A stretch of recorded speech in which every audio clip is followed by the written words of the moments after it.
Hi, and thank you all for being here today. Today, we are going to discuss bullying.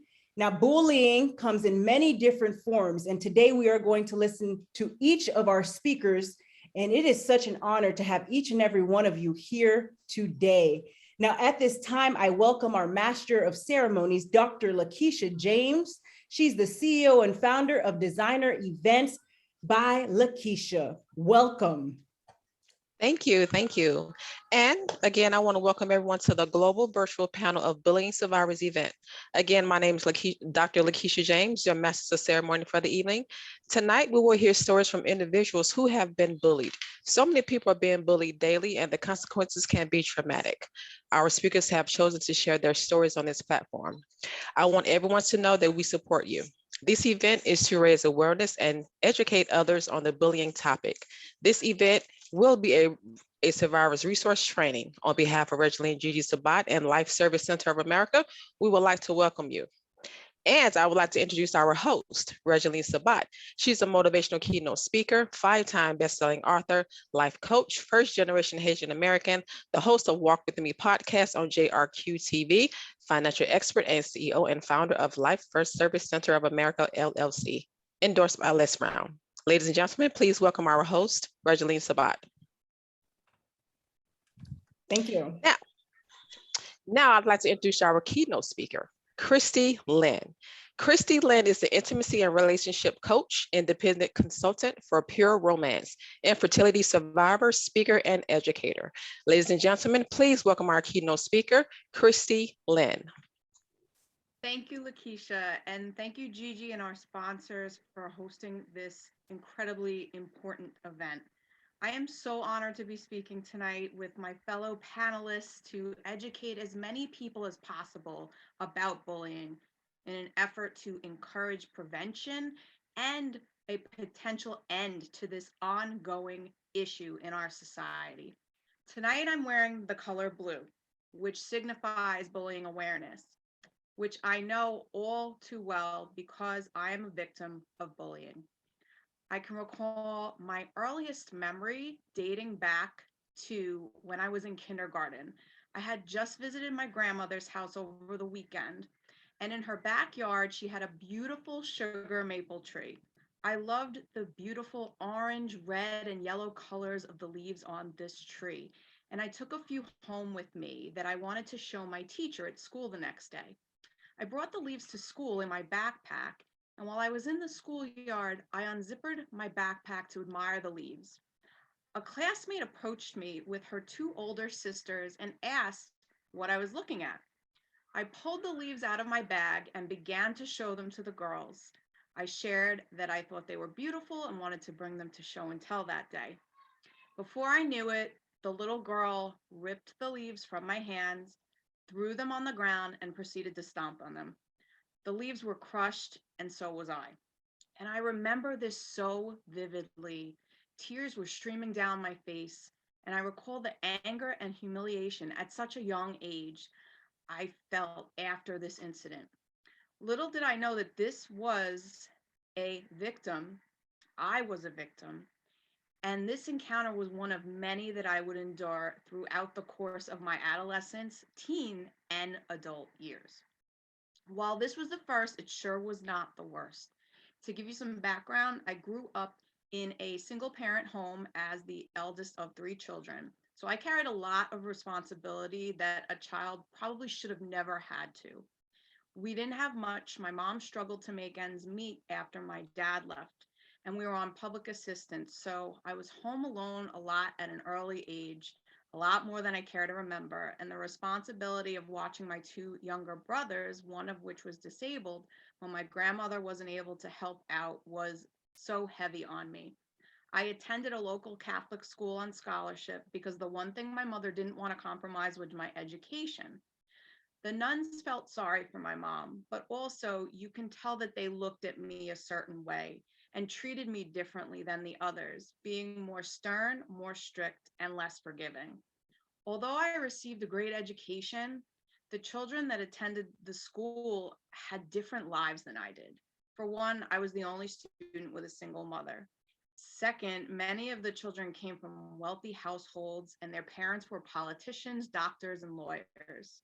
My mom was an aspiring teacher turned food service worker because she couldn't find a job as a teacher.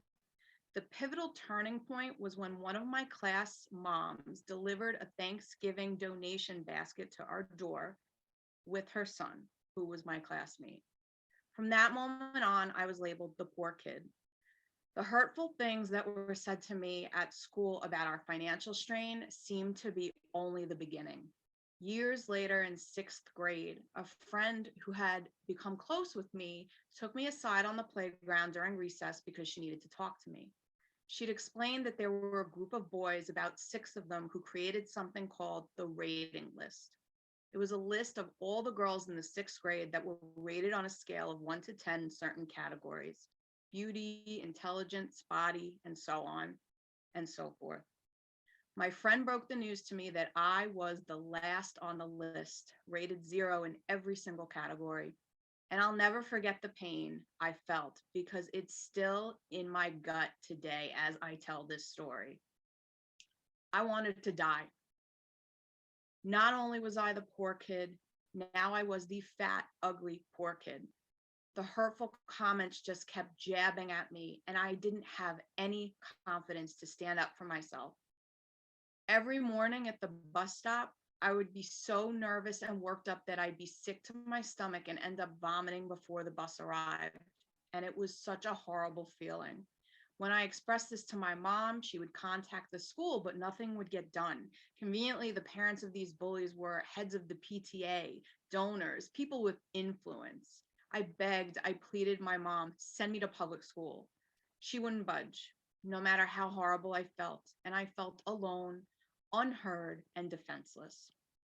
In high school, I thought it would be a fresh start. Many of the bullies had gone to attend different high schools, being that it was private school. My confidence began to build as I met new friends and even started dating, but somehow I was a magnet for bullies. My high school years became just as hard, if not harder, due to the invention of the internet, where bullying was taking a different level. My senior year of high school, a website was made about me that contained hurtful comments about my image, my weight, my ethnicity, and even going as far as listing sexually explicit details that were untrue. I immediately went to my mother. She immediately went to the school, and they said they could do nothing unless the website was created by one of the computers at school. So the bullies won again. It hurt. Blow by blow, insult after insult, one mean thing after another. Luckily, I survived kindergarten through 12th grade, which is more than I can say for those who didn't have the strength to take it anymore. Thoughts of suicide had entered my head on several occasions, but God had a different plan for me. I made sure I chose a college that no one else in my high school was going to. It was out of state. And it was there that I gained a different perspective in life. It was there that I discovered how intelligent I am and how truly beautiful I am and how I have so much in store for my life ahead. I began making new friends, getting involved in the campus community. I became confident, more confident than ever before. I was voted in as president of my campus governance association and was, dare I say, popular among students. It was then that I began experiencing a different kind of bullying, not the kind I was used to as a weak, unconfident adolescent. This was different. This bullying was as a result of me being confident and secure. A totally different type of bullying. Being it was a college roommate, things were handled a lot differently. I was an adult. I was able to walk away and make my own decisions that would benefit me and not have to rely on a parent or administrative figures to take action. What I learned was that words can hurt, but I can change the way that I react to them. And I realized that bullies are nothing but insecure people who are hurting deep down inside. And the way to make themselves feel better is to put down other people. After college, it was a long time since I encountered bullying, but the magnetic force was still strong in the workplace. 8 years after graduating college, I started a job where I encountered my first bully in the workplace. It was everything I previously described when characterizing a bully: insecure, deep-rooted mental issues, but this time it was at my job. They saw me as a threat. If I learned one thing from all of my experiences as a bullying victim, it's that it didn't lessen as I got older. I just learned how to recognize it, why it was happening, and manage it differently. At work, they lost their job as a result of their actions, and I did not feel sorry for them. I stayed focused on one thing: their actions have nothing to do with me. It was about them. Thankfully, bullying in today's world is a lot less tolerated, especially in the workplace. However, it does still exist. And as a society, we need to recognize it, educate others, and fight to bring it to an end. Do I look back and wish that none of it ever happened? Of course. I didn't want to feel that pain, that suffering, and that mental health struggle that robbed me of my peace. However, what happened to me made me strong. It made me the person I am today, the woman who's confident, the woman who's not afraid to shed her truth and show others who she really is and what she stands for, the woman who's able to love her husband, her children, and herself, the woman who trusts and believes in God and all he has in store for her, the woman who's brave enough to educate women over the last 15 years about sexual health and taboo topics that bullies would have targeted at the forefront, and not afraid to speak about it. I'm a woman who's unafraid and unapologetic about who I have become. So as I wrap up, I'm here with you today, not only to just share these few encounters I have endured, but I stand with you to say that enough is enough. Don't be afraid to stand in your light and do what you need to do to protect yourself, your family, and keep bullies way more than 6 feet apart from you. Be confident, be bold, be yourself. Know that your circumstances do not define who you are or what the future holds for you. And at the end of the day, words can hurt, but you believe about yourself, and how you choose to react is the key to fighting against a bully. And if you don't have the courage to believe in yourself, and that God gives you strength to endure these hard times to build you up and make you stronger, myself and the speakers of this panel will believe in you until you can believe in yourself. As a mom of 6-year-old twins, I have open discussions with my children about bullying, and I will fight for them. I will build them up so no one can break them down. And if talking to people all over the globe about my experience can help one single person know that they should not take people's words and actions into consideration when they're not positive, then we have a lot of work to do. I encourage you, if you're a parent, an educator, or work with children in some capacity, to be proactive about educating them about bullying prevention and intervene if you see signs of bullying prevention. Communicate with them, be proactive and engaged in their lives, because it's not just a phase, and it can have detrimental effects and long-term mental health consequences for all involved. I hope that my story gives you a sense of hope. And if you're being bullied and thinking you do not want to live anymore like I once did, I want you to remember that you're a child of God. He has a plan for you that is much bigger than any bully can make for your life. God bless everyone. Thank you. Amen. Thank you, Christy. You're a beautiful soul, Christy. Thank you so much for being vulnerable and transparent and sharing your story. Thank you so much. Our next speaker is John Kovach Jr. Please forgive me if I didn't pronounce your last name correctly. He's an award-winning and international motivational speaker and mastermind leader. John has helped thousands of professionals overcome their challenges and achieve their goals through his 4 irrefutable laws of high performance. John is the founder of Champion Circle Networking Association. He is a national #1 best-selling author. John is the mastermind leader of the Habituate Warrior Mastermind and the Global Speakers Mastermind and Masterclass. John helps business owners save thousands of dollars through personalized merchant processing, mastermind methodologies, business consulting, and keynote speaking. Please welcome our next speaker, John Kavach Jr. Thank you so much for having me. This is such an honor to speak on this panel. And I've just got a few brief stories I'd like to share to help teach and just bring awareness to the possibilities that are for those who have been affected by bullying or those who may be experiencing it right now. And what I didn't share in my bio, and thank you for the bio read, what I did not share in my bio is that I was a Division I college athlete in the sport of track and field.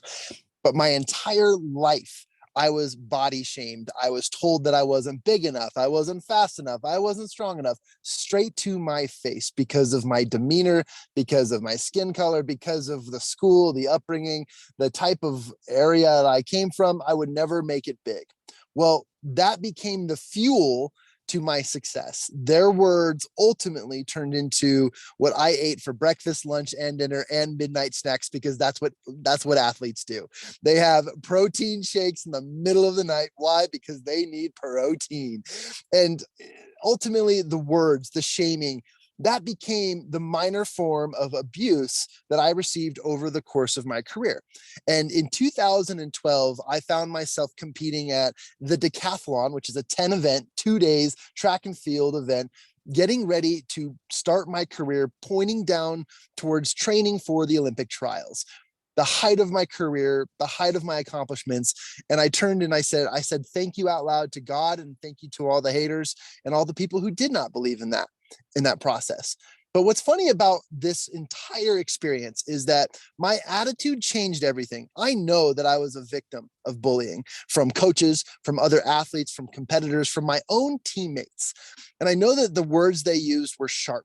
And you've heard the phrase, sticks and stones may break my bones, but words will never hurt me. But they do make deposits. And let me share a little bit about that. You see, the other day I had to go and upgrade my iPhone because I reached the maximum storage limit on my memory of my iPhone. And I'm sure most of you have been there. What do you do when your iPhone is totally full? Well, you go to the storage in your settings and you start deleting old messages, things that you had added or sent to people. You start deleting photos that came through text messages, apps that you're probably not using anymore. Essentially, you have to do an entire dump of deleting things that were not really serving you or things that weren't worth holding on to. And in a way, this reminds me about bullying. This reminds me about the communication that happens in our everyday life, because whether you're a victim of bullying or whether you've experienced bullying, which I don't think anyone goes through life unscathed, just wanted to throw that out there. You're not alone. So many people have experienced or been as our keynote speaker just shared, the full frontal focus of a bullying attack. But there are also the minor forms of bullying that have been experienced. And when you're offloading all of those unnecessary files, attachments, and even apps in your iPhone, it's because they no longer serve you. And if you think about it, that becomes casually part of our daily existence, because we think that we have the ability to manage all the things that are processed to us. Communication is a huge piece of the pie. If we continue to accept negative and let's call them abrasive or hurtful communication, it becomes an entire storage of full unnecessary memory in our bank deposits in what we have. So if you're an iPhone and you're like me, you're always at the end of the month trying to delete those unnecessary files. One more quick story for you to bring this to a close and to kind of help you see what I'm trying to talk about here is that I lived in the Philippines for a couple of years, and there's an extremely amazing culture in the Philippines. But one thing I want to share before you learn about this quick story is that when you carry trauma or experience or even a long-term deposit of these unserving and hurtful crimes of bullying, you end up using some of that for either expression, for release, or even just it's innate to how we communicate. Well, as a survivor of verbal abuse and so much more, I carried that with me for so long. And this actually trickled down into my service as I was out in the Philippines. The story goes, we stopped by a friend's house in the Philippines to remind them that we were going to have dinner at their house that night. As they opened the door, their vicious, nasty, foaming at the mouth dog jumped out of the door and started attacking us. They were able to grab the dog, pull it away.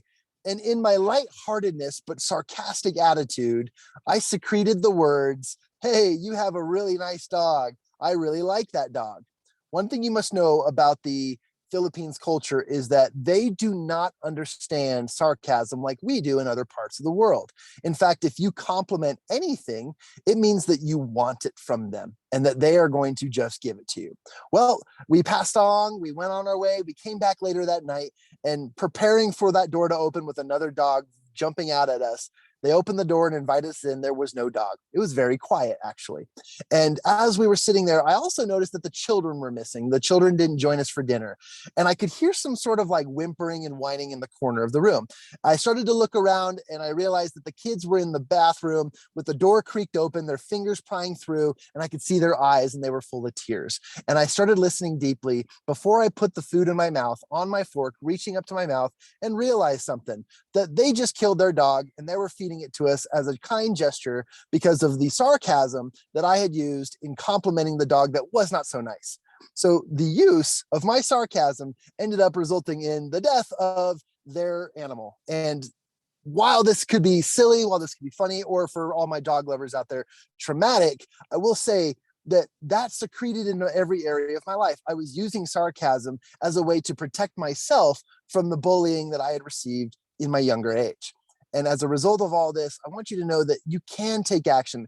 Communication is such an important piece of everything we do. So if your iPhone storage is full of a bunch of stuff that you don't need, that's not serving you, stop filling it with things and allowing that stuff into your life, and rather only fill your life with the positive attitudes, the positive relationships, and the communities and experiences that were definitely worth living with, and not necessarily something you can absolutely part with or delete. That's the kind of stuff that you can do to combat the bullying in your life, to combat the negativity, to forward perpetuate the positivity that you deserve and that others deserve. I'm not saying that sarcasm is the thing that kills. I'm not saying that sarcasm is the cause of bullying, but it is a form of communication that perpetuates the issue that we need to be aware of. Choose to surround yourself with communication formats that will absolutely serve your positive nature, your attitudes, and the things that will ultimately lead you to accelerated success. My name is John Kovacs Jr. I love this topic, and I support and honor each one of you who have been through your abuse and also who have survived and come through this enough to tell the tale and enough to share the principles with others. I honor you. I thank you. Gigi, thank you so much for having me. This is John Kovacs Jr. signing out. Thank you, John. Thank you, John, for sharing your story. I love that. Our next speaker is Nisha Zyla. She's a motivational speaker, award-winning coach, public speaker, entrepreneur, author, and radio personality. Ladies and gentlemen, please welcome our next speaker, Nisha Zyla. Hello, and thank you so much for the introduction. I'm so pleased and so touched by this very important discussion that we're going to be having on bullying. It affects all of us, whether you have been through bullying directly or indirectly. We have been affected by bullying in some way or form, whether it's been at school, whether it's been at workplace or your home or through your hobbies. It can occur anywhere. And I'm going to take you back to a time when my first experience of bullying took place. See, I grew up in a predominantly white community where there was very few ethnic origin people.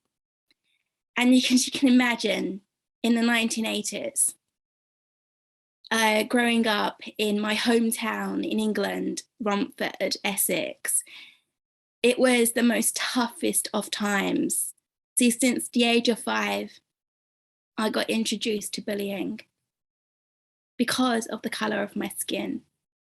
I couldn't do anything about it. But yet, I got persecuted because I look different. I don't know whether you have been somebody who has looked different, been different, but that was me. And that torment drove me so painfully. I remember just wanting to hide in the toilets because I was so afraid that the bullies would pull me up against the wall and spit on me and call me names. Oi, you Packy, or go back to your own country. Those names dug deep. And at the age of 7, that was my first encounter with depression. I self-harmed. And it was so painful. Over the years, I felt as though that my situation was just, I felt as life was just treating me in a very dark place, but I wanted out, I wanted the light. I'm speaking up for every single person who's been bullied today, because you matter. Today, I've turned that situation around of wanting to feel like I just wanted to hide and be invisible. And today, I'm an award-winning coach, a motivational speaker, and an actress. And today, I stand up for people who have been bullied because it's time to say no. See, if you have a healthy mind, you're not going to speak ill of others. There's this poem that I want to share with you because it's so touching, and it's written by Levita Murphy. It says, "You are no longer a slave to your appearance. The beauty that's inside of you, what matters. And in order to release it, to have to be yourself. No one can't be you. Only you. Only you. God made you special. Fearfully, wonderfully made. You are unique and was created and designed with a purpose. So no need for jealousy or envy. Learn how to celebrate you. And that's what's true. Your identity will appear. As God is saying, let me introduce you to you. And I'm going to leave you with these 3 points. Have the courage. Speak out and don't hide in silence. Thank you. This is Nisha Zada. And we say no more to bullying. Thank you. Thank you, Nisha. Thank you for that. Thank you for sharing your story with us. Our next speaker, Heather Hancock. Heather is a Christ follower, inner healing coach, and cerebral palsy advocate. Please welcome our next speaker, Heather Hancock.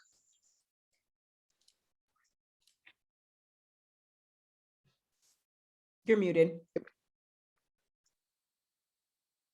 Okay, let's try that again. Thank you for giving me a chance to share my story, Gigi. I'm honored to be part of the panel today. I was sort of served with a double whammy. I was born very premature, and at the age of 2, was diagnosed with cerebral palsy.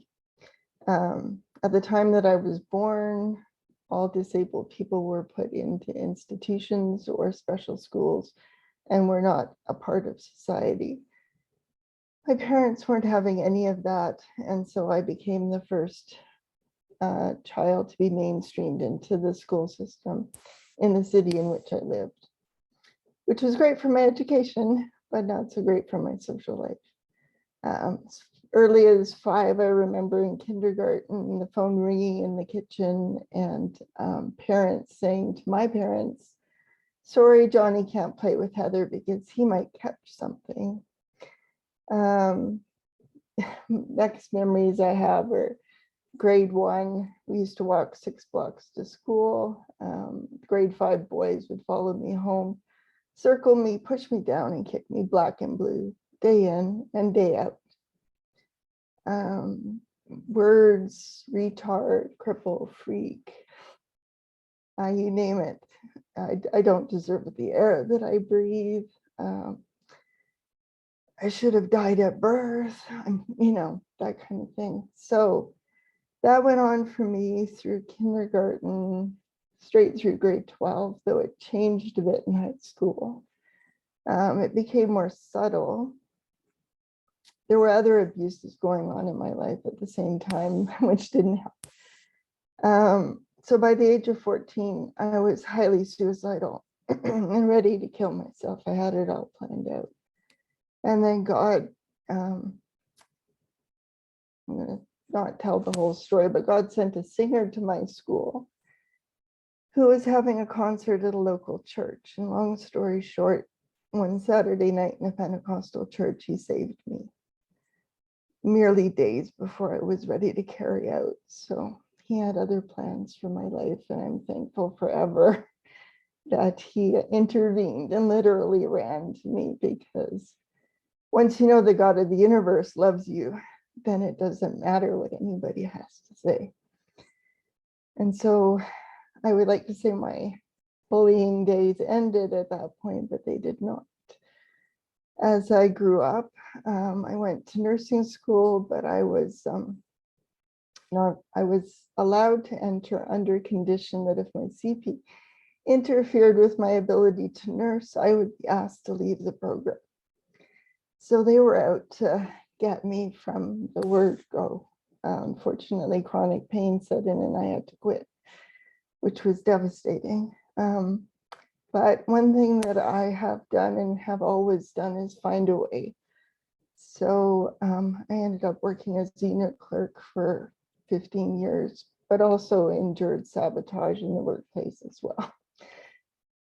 So what I would say to all of you out there that are facing circumstances similar to mine, especially those in the disabled community where we battle the stigmas still that exist and fight to have our voices heard as real people, I would just say this: be yourself, let your voice be heard, tell your stories. You're the only one that has your story to tell. Your story has value. And you never know who you're going to make, who's going to hear your story, and that story is going to be the turning point for them. So I just thank you again for this opportunity. That's a very nutshell version, but I will pass it along and give up my mic now. Thank you, Heather. Thank you, Heather. You're a brave soul. Thank you so much for sharing your story. And I salute you. Our next speaker is Sharika Myers, Everyone Voice Matters founder, national speaker, children's book author, and creator of Little Herbie the Mascot. Ladies and gentlemen, please welcome our next speaker, Sharika Myers. Thank you. Thank you for the introduction, Dr. Lakeisha, and thank you, Gigi, for inviting me on this wonderful panel with such wonderful speakers that you have. Bullying is a topic that's so broad because there are so many ways that you can be bullied. Well, I wasn't physically bullied, but I was mentally bullied. I grew up in a single family household. I was the youngest of 5 kids, and we didn't have the things that a lot of other kids had. We had less than. And on top of that, I grew up with a speech impediment that's called stuttering. It literally used to take me, I feel like, forever just to say one word. I was laughed at, I was picked on, I was teased, I was ignored. I even had it to where as though I used to act like I didn't hear, I couldn't hear, just so I wouldn't have to respond to someone. And feeling that way, I felt like my voice never mattered. You know, I walked around the school, I felt like a mute. But one particular incident actually changed my life. Actually, when I was in middle school, everyone had to do the announcements over the loudspeaker. And every time it was my turn to do the announcements, I either skipped school You know, I made up a reason so that I wouldn't have to go to school, because some people in the school knew I stuttered, but not the entire school. But just so happened, I went to school and it was my turn to go read the announcements. So once I got to the office, the secretary gave me this long list that she wanted me to read. And I did everything that I could to get out of reading it. I mean, I was disobedient. I was hoping that they would just send me home, but I had to read it. And the only thing, when I got on the loudspeaker, the only thing I could say was, "Good morning, my name is Sharika." And so I got off, and the entire school heard the papers rattling. You know, when I got off, that was the most embarrassing time of my life. I didn't know how I was going to get through the rest of the day. My mother came to school and she picked me up. My English teacher used to always tell me to read out loud, but I didn't want to do that because the kid was already laughing and picking on me. But that day that I went home, I picked up the only thing that we had available, which was a book. I picked up a book. My siblings would be outside. Nobody knew that I was practicing reading out loud. I had this thing where, as though I used to open up my mouth and try to talk and nothing would come out. I would be tapping on my legs and people really thought I was having a seizure sometimes whenever I would try to talk. And so over the years, I would practice reading out loud. And it got to the point where, as though when I did speak, I started to sound like I read. I talked just like a robot. So people were still laughing and making fun of me. And then, so I slowly started to speed up to talk at a normal pace. But at this point, even though I was talking at a normal pace, but as a child, when you're laughed at and teased for so long, it stays with you. It stays with you. So as I grew in life, I only did the bare minimum. I never wanted to do anything where as though I was speaking in front of people. I mean, everything that I did, it was always behind the scene. I would push everybody else to be successful. And even though I was speaking at a normal pace in my mind, I still thought when I was talking to people that people were still laughing because of all the trauma that I went through as a child. But fast forward, through my life, I put myself in this box. And the only thing that I was familiar with is those four corners. I didn't want to go outside that box. But I ended up having my first grandson. And everybody know when they have kids, we always pray that our kids don't go through the same things that we go through. So I gave birth to two kids and I prayed that neither one of my kids stuttered. God blessed me with two kids and neither one of my kids stuttered. But I had my first grandson. And as he started to grow, and his name is Lil Herbert. And as he started to grow, I noticed he was doing the same thing I used to do. He's tap on his legs. He would open up his mouth and that would come out. And at that moment, I felt like I let him down as a grandparent because I felt like he got that from me because people never know. People never really found out where stuttering came from. Some people say it's hereditary. I didn't pass on to my kids, but I felt less of a grandma because I felt like I passed on to my grandson. So when he would talk, I would tell him, just calm down, slow down, things like that. But I knew what he was going through when he would go to school because I went through the same challenges. So one particular day, he was talking, he was doing the same thing, and he was tapping on his legs, and he was opening his mouth, that was coming out, and he just stopped and said, "Granny, I can't say it." And when he said that, I looked at him, and I felt as though I was looking at myself in the mirror. And I told him, I said, "Yes, you can. Slow down, take your time." And when he said it, I told him, I said, "Never say that you can't do anything." I walked off in my room and I just cried because I knew exactly how he was feeling. And that was a day of, I feel as though it was an awakening for me because that was the day I said, I needed to step out this box that I put myself in for so many years. And how can I help my grandson if I knew that I still was dealing with it on the inside? From the outside, it looked like I was fine. But, and I was in my 30s at this time. On the outside, it looked like I was fine, but inside, I still did the bare minimum. I still was ashamed. I was so ashamed to even hear myself speak I never liked, I never liked my own voice. But I said, how can I help him and all these other kids that's going through being bullied, having low self-esteem, lacking self-confidence, if I still was going through it within myself? I went back to school, I got my degree, and that's when I formed my nonprofit, Everyone Voice Matters, because I wanted to be able to help kids like my grandson and all these other kids that's going through, that's being bullied, being laughed at, picked at, low self-esteem, but I had to help myself. I went on, I started writing children books, and I named it after my grandson. It's called Lil Herbie Series Book Collection. And it's basically about a little boy who grew up stuttering. And even though it's named after my grandson, the main character in the book is the child that has been inside of me for so many years. And I just decided to birth them and bring them to life. And the whole series is about my life and things I went through stuttering.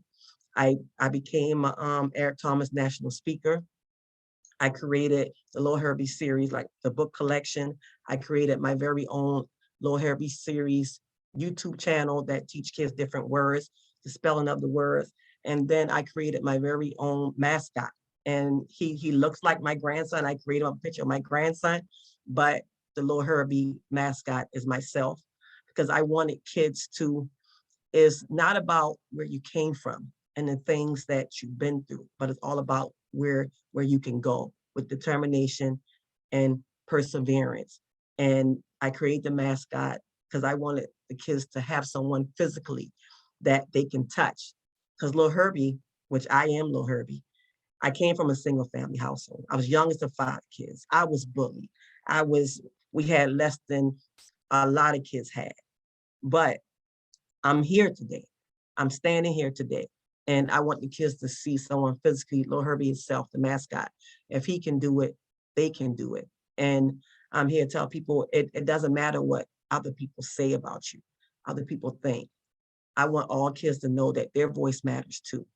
And if you ever find yourself being around kids and you find yourself doing things that you have no business doing, those are the people that you shouldn't be around.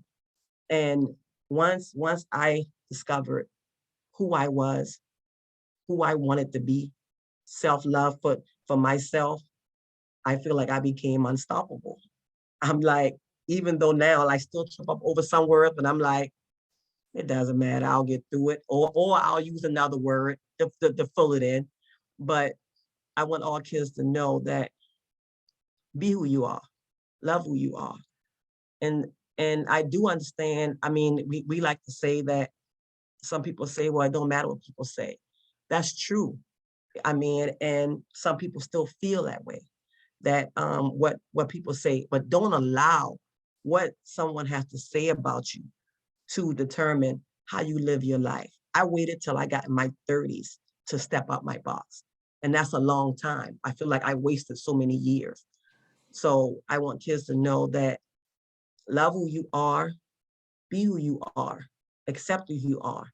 God made every one of us uniquely different, but we're all special and unique in our own special way. And I like to thank Gigi for allowing me on here with you other great speakers. And I hope my message helps someone today. Thank you, Sharika. Thank you. I salute you, Sharika. Thank Thank you. I love your story. Thank you for sharing. Thank you. Our next speaker is Shanetta Makia. She's a philanthropist, advocate, humanitarian, speaker, author, actress, realtor, and entrepreneur. Ladies and gentlemen, please welcome our next speaker, Shanetta Makia. Good afternoon, kings and queens. And I'm just, Gigi, thank you. Listening to these stories this afternoon, I'm inspired and just ready to tell you about what God has done in my life.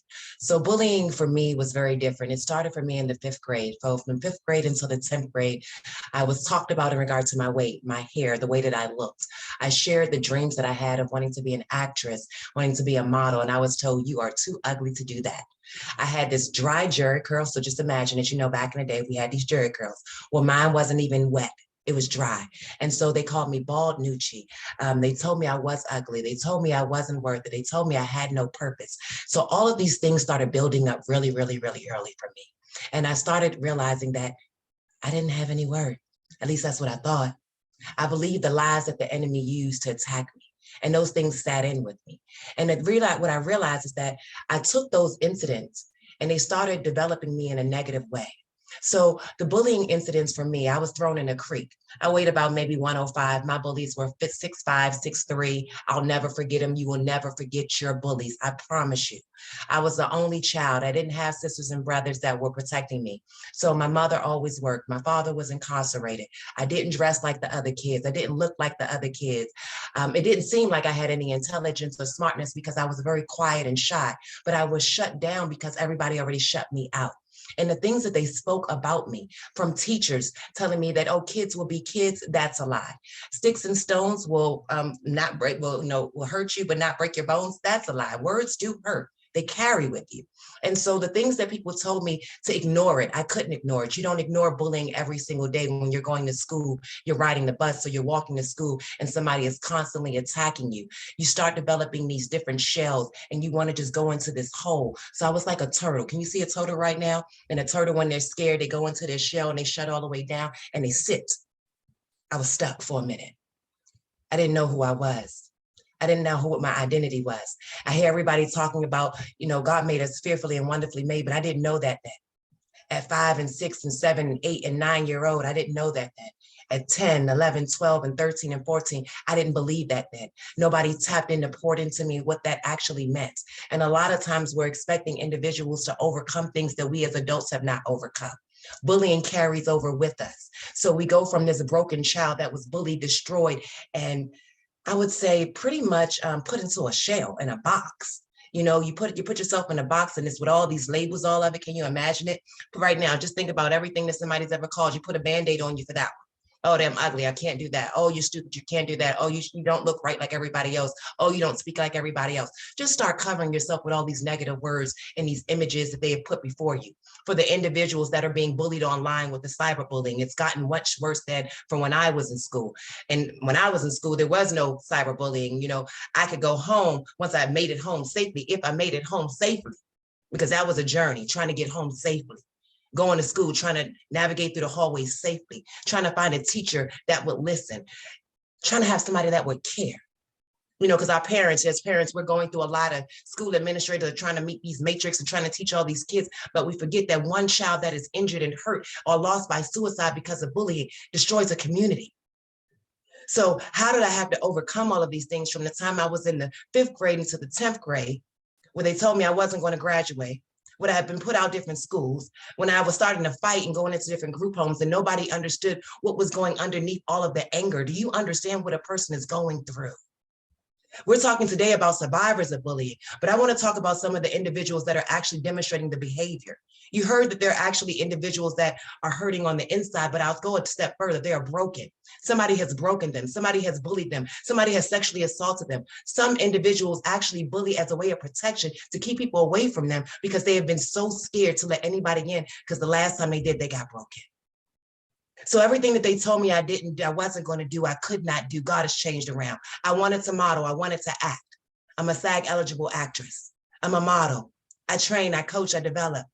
I wanted to go ahead and start my own business. They told me I couldn't do that, but today I'm the CEO and the broker of the PMs of the City Realty. At 42 years old, I look back over my life and I think about my suicide attempt in my mid-20s. And if I had not made it through that attempt, I would not be able to here to tell you that you belong in every room that you step into. I don't care what you look like. I don't care where you come from. I don't care what they told you. You belong in the room. Yes, dear heart. Yes, king. Yes, queen. I don't care what the background looks like. I don't care what the education looks like. It's not about your titles. It's not about your clothes. It's not about anything else other than what you have to offer. You are valuable. Let me tell you why. Because you're a love. Because you are peace, because you are creativity. You have something to offer to this world. And when we think about bullying, it's not just taking place in the schools, it's in our homes.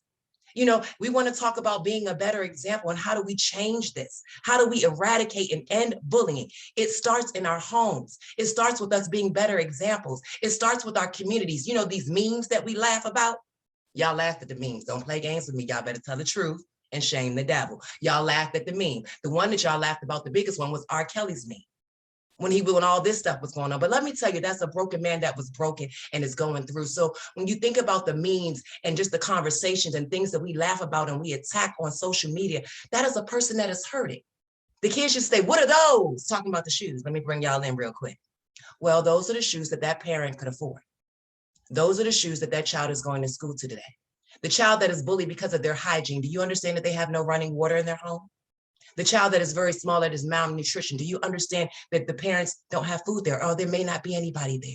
See, the way that we change this conversation on bullying as far as giving the resources is not just telling individuals what to do, but show them how to do it. And how do we show a person how to not bully another one? Be the example. I'm asking everybody today to be the example. I'm asking you to go back and think about the things that were done to you and how it made you feel. Think about your scariest incidents. When somebody made you feel as though you were nothing. You remember it? It's right there, right? It came right back immediately. You didn't forget it. So think about that when you tell somebody to get over it, because we never get over the incidents. We heal and we learn how to move forward. And some of us that don't heal, we become broken adults that are still dealing with things from our trauma as children. So the conversation today is really about, how do we end this? How do we overcome it? Because you're going to hear stories today about so many individuals that have gone through bullying incidents. Bullying can lead to suicide. Bullying is a behavior. It's not a person, it's a behavior that underestimates the lives and the legacy of you. They try to take me out before I started even getting built up. So what I want you to understand about me today is this. I'm a survivor of bullying. I'm a survivor of suicide. I'm a bully buster. I believe that bullying is not okay on any level, which is why I started my nonprofit organization, Empowerment Essence, where we focus on eradicating bullying and eradicating suicide for youth and young adults. It happens as a child, it happens as a young adult, it happens as a teen, it happens in the workplace, it happens in the schools, it happens in the church, it happens in our politics. So how do we change this? How do we make individuals understand the importance of everybody, because we all have something to offer? Again, I ask you to be the example. I ask you to go into your heart. Think about the things that you say make you valuable. And I'm not talking about your status or your money or your degrees or your family or your friends or your trips or your clothes or your shoes. I'm not talking about that. I'm talking about what you genuinely give somebody. Are you giving hope? Are you giving love? Are you that lifeline? It's time to be the example. It's time to be the difference. So what I want you to know today, that every lie that the enemy spoke over you is canceled. Every attack over your life is canceled. I'm telling you, I plead the blood of Jesus over every person that's on the stream and every person that will hear it. I plead a hedge of protection over our youth, over each and every panelist, each and every participant, because no matter what you're facing today, tomorrow is better. I don't want you to give up. I don't want you to tap out. I need you to tap into your healing. 1-800-273-TALK is the National Suicide Prevention Hotline. I don't want to hear that kids are not dying by suicide because of bullying. Bullying is a behavior that can lead to suicide. Our youngest youth are dying by age of 7. It's time for us to take these masks off, to have some real conversations with our youth, to hold individuals more accountable. We need federal legislation in place because we don't have it right now. All of our states should have bullying policies and procedures in place. And we have to document. We have to make sure we tell the story. We have to make sure we are persistent. And we have to fight with the vigilance, because we all matter. I love you and I want you to live, and I don't want you to die in pain. Reach out to me at any time. I'm your Empowered Life Queen, Shanetta Malkia. Queen Gigi, thank you for this conversation. Thank you to each and every panelist that has been here to share your story today. Please continue to live and do not give up. Amen. Thank you, Shanetta. Thank you, Shanetta. Ooh, honey, I love your passion. I love it. I love it. Thank you so much for sharing your story.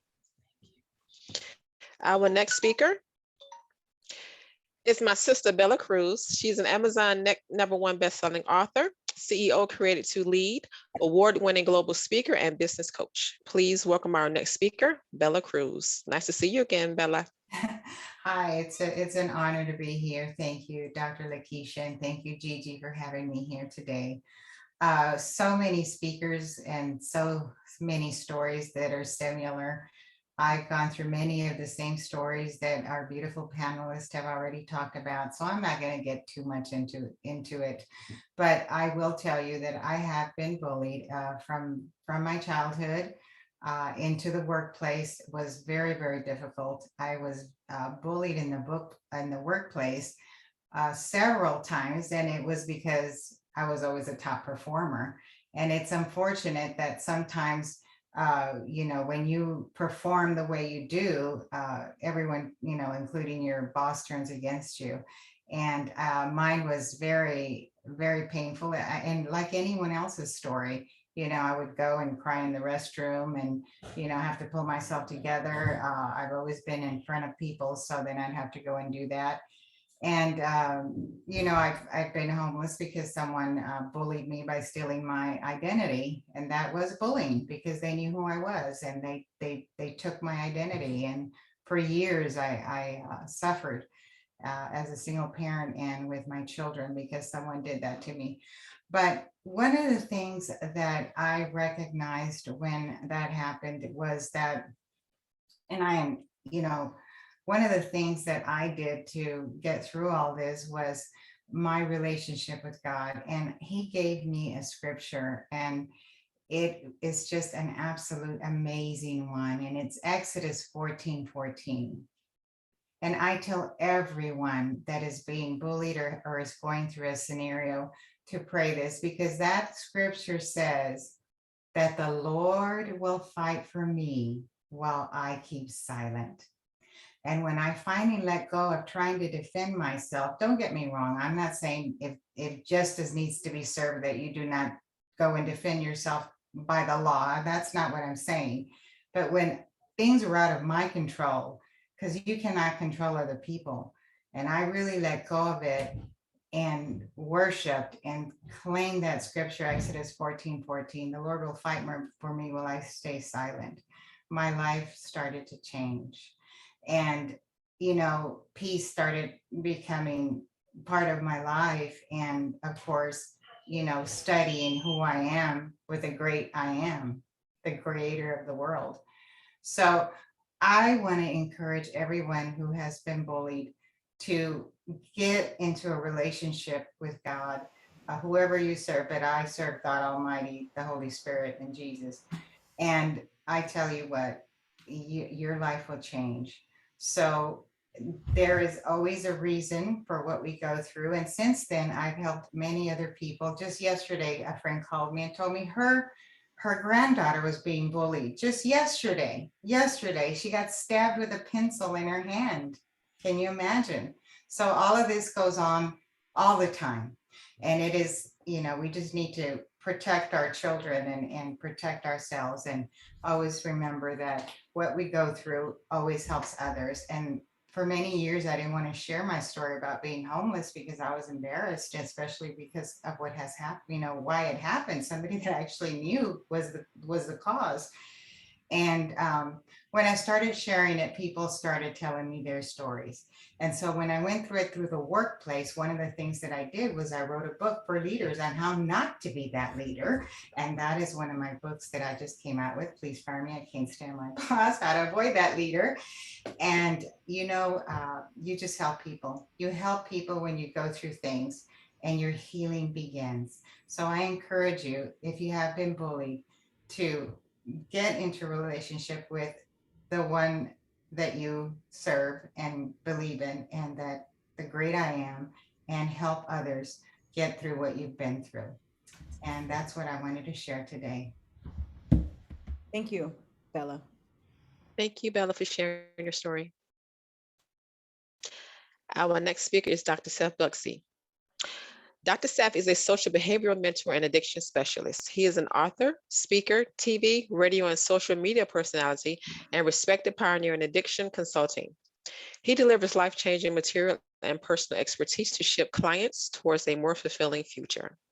Ladies and gentlemen, please welcome our next speaker, Dr. Seth. Thank you. Thank you very much, Dr. Lakeisha in the house. Doctor, beautiful. Thanks, Gigi. Thanks for having me again. Thank you to everyone and the great speakers we've heard already. I mean, I think each one of you have touched me in such a way that I guess only a survivor like us can understand. I mean, Nisha's story was particularly relatable for me. One, because she's from the UK like I am, and we're of the same kind of race, so I could definitely resonate with a lot of things that she said. But everyone has been amazing. But the first thing I want to start with saying is I'm not angry. I'm not angry anymore. I'm not resentful anymore. I'm not sad anymore. Acceptance has been the answer to all my problems today. And until I can accept these perpetrators, these bullies, I would get no serenity. I would get no peace. Once I started to accept what happened, and I don't mean agree with what happened, I don't mean celebrate and pop up the bottle of champagne because of what I went through or any of us went through, but until I could accept this, I could get no serenity whatsoever. I want to read a little paragraph of a book that I wrote called Out of the Madness, Message of Hope.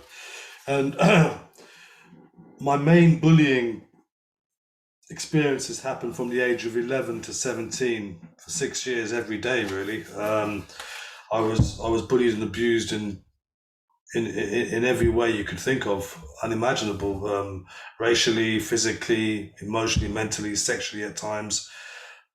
No one should go through that, especially not a young child at 11 years old. But I went through that, and I'm here to tell you the story. So hence we are the survivors. I won't say the name of the school. So blank, it was a living hell. This is what I wrote in my book. It was a battery farm of child abuse where cruelty wasn't just a byproduct of the way the school was run. It was the way the school was run. Parents were effectively paying thousands of pounds a year to have their children traumatized for life. Due to the mafia-like code of omerta, which held that reporting abuse was somehow worse than inflicting it. I mean, I've got a whole chapter on this. Just reading that little paragraph has got me thinking about the days and the moments that I went through. I did a talk recently with Gigi, again grateful, about addiction, where I didn't really talk about any war stories, and I wasn't really planning to do that today, but I think it might be relevant to say a few things that I did go through, not because I want to really talk about it, but because I want to give people a message of hope that you can come out of it, and you can have a very good life from it. And I'm grateful.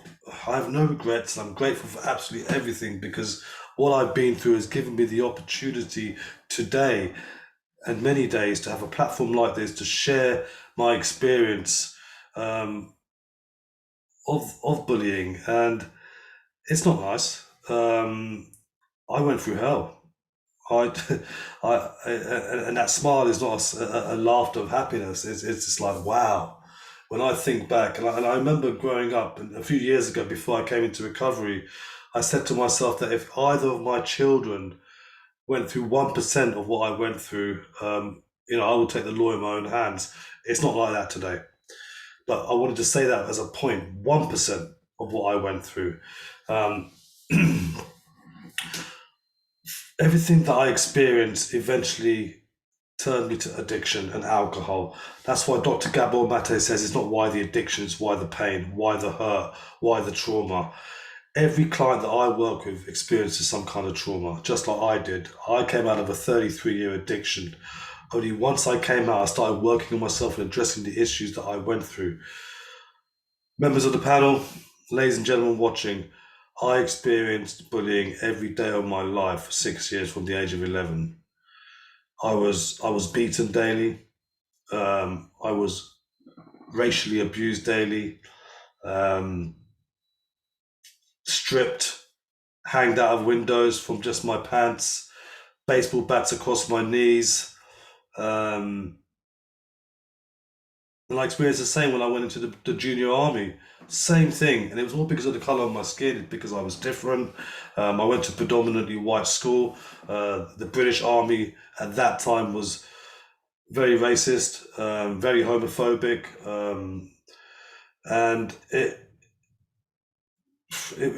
was terrible. It was, and I don't know how I survived. I really don't know how I got through it.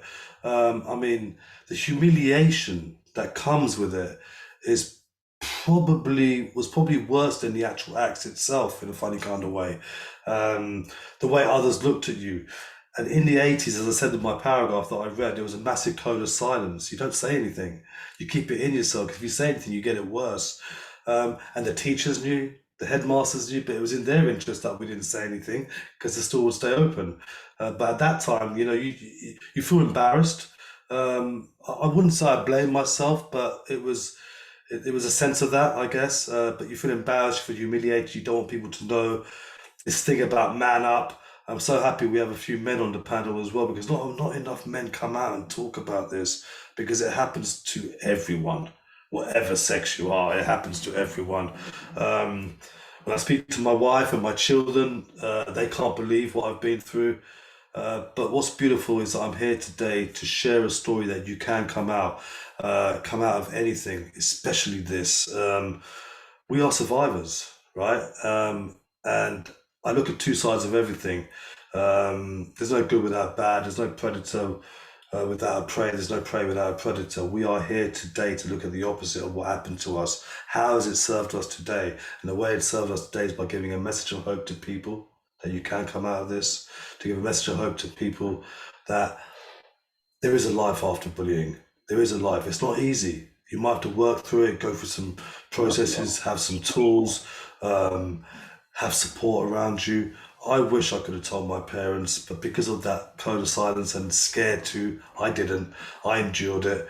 But I'm just so happy that I didn't go down the suicide route, even though I have attempted it many, many years later. But alcohol and drugs saved me in a bizarre kind of way. That was my strategy to cope with what I was going through on a daily basis. I've got to emphasize this. It was every day for 6 years. It was tough. It was tough. Just quickly, I want to finish on to give you the extent of how tough it was. A few years ago, I worked in a lifers prison as a drug and alcohol psychologist. It was a lifers prison with people who'd done some horrific crimes. And I remember going around the wings in the prison thinking, wow, they've got it easy. That's how tough my school was. Thank you very much for listening to me. I'm Dr. Saf Buxley. Gigi, bless you as always. Dr. Lakeisha, thank you very much. Thank you, Dr. Saf. There is a life after bullying. Well said. Absolutely. Thank you so much for sharing. It's always a pleasure to hear your stories. Our next speaker is Pamela Bolado. Please forgive me if I butcher your last name. She is an Air Force wife and mama to 3 amazing boys. She's also an entrepreneur and advocate. Please, ladies and gentlemen, welcome our next speaker, Pamela Bolado. Thank you. So happy to be here. Thank you, Gigi and Dr. Lakeisha. This panel has been very inspiring.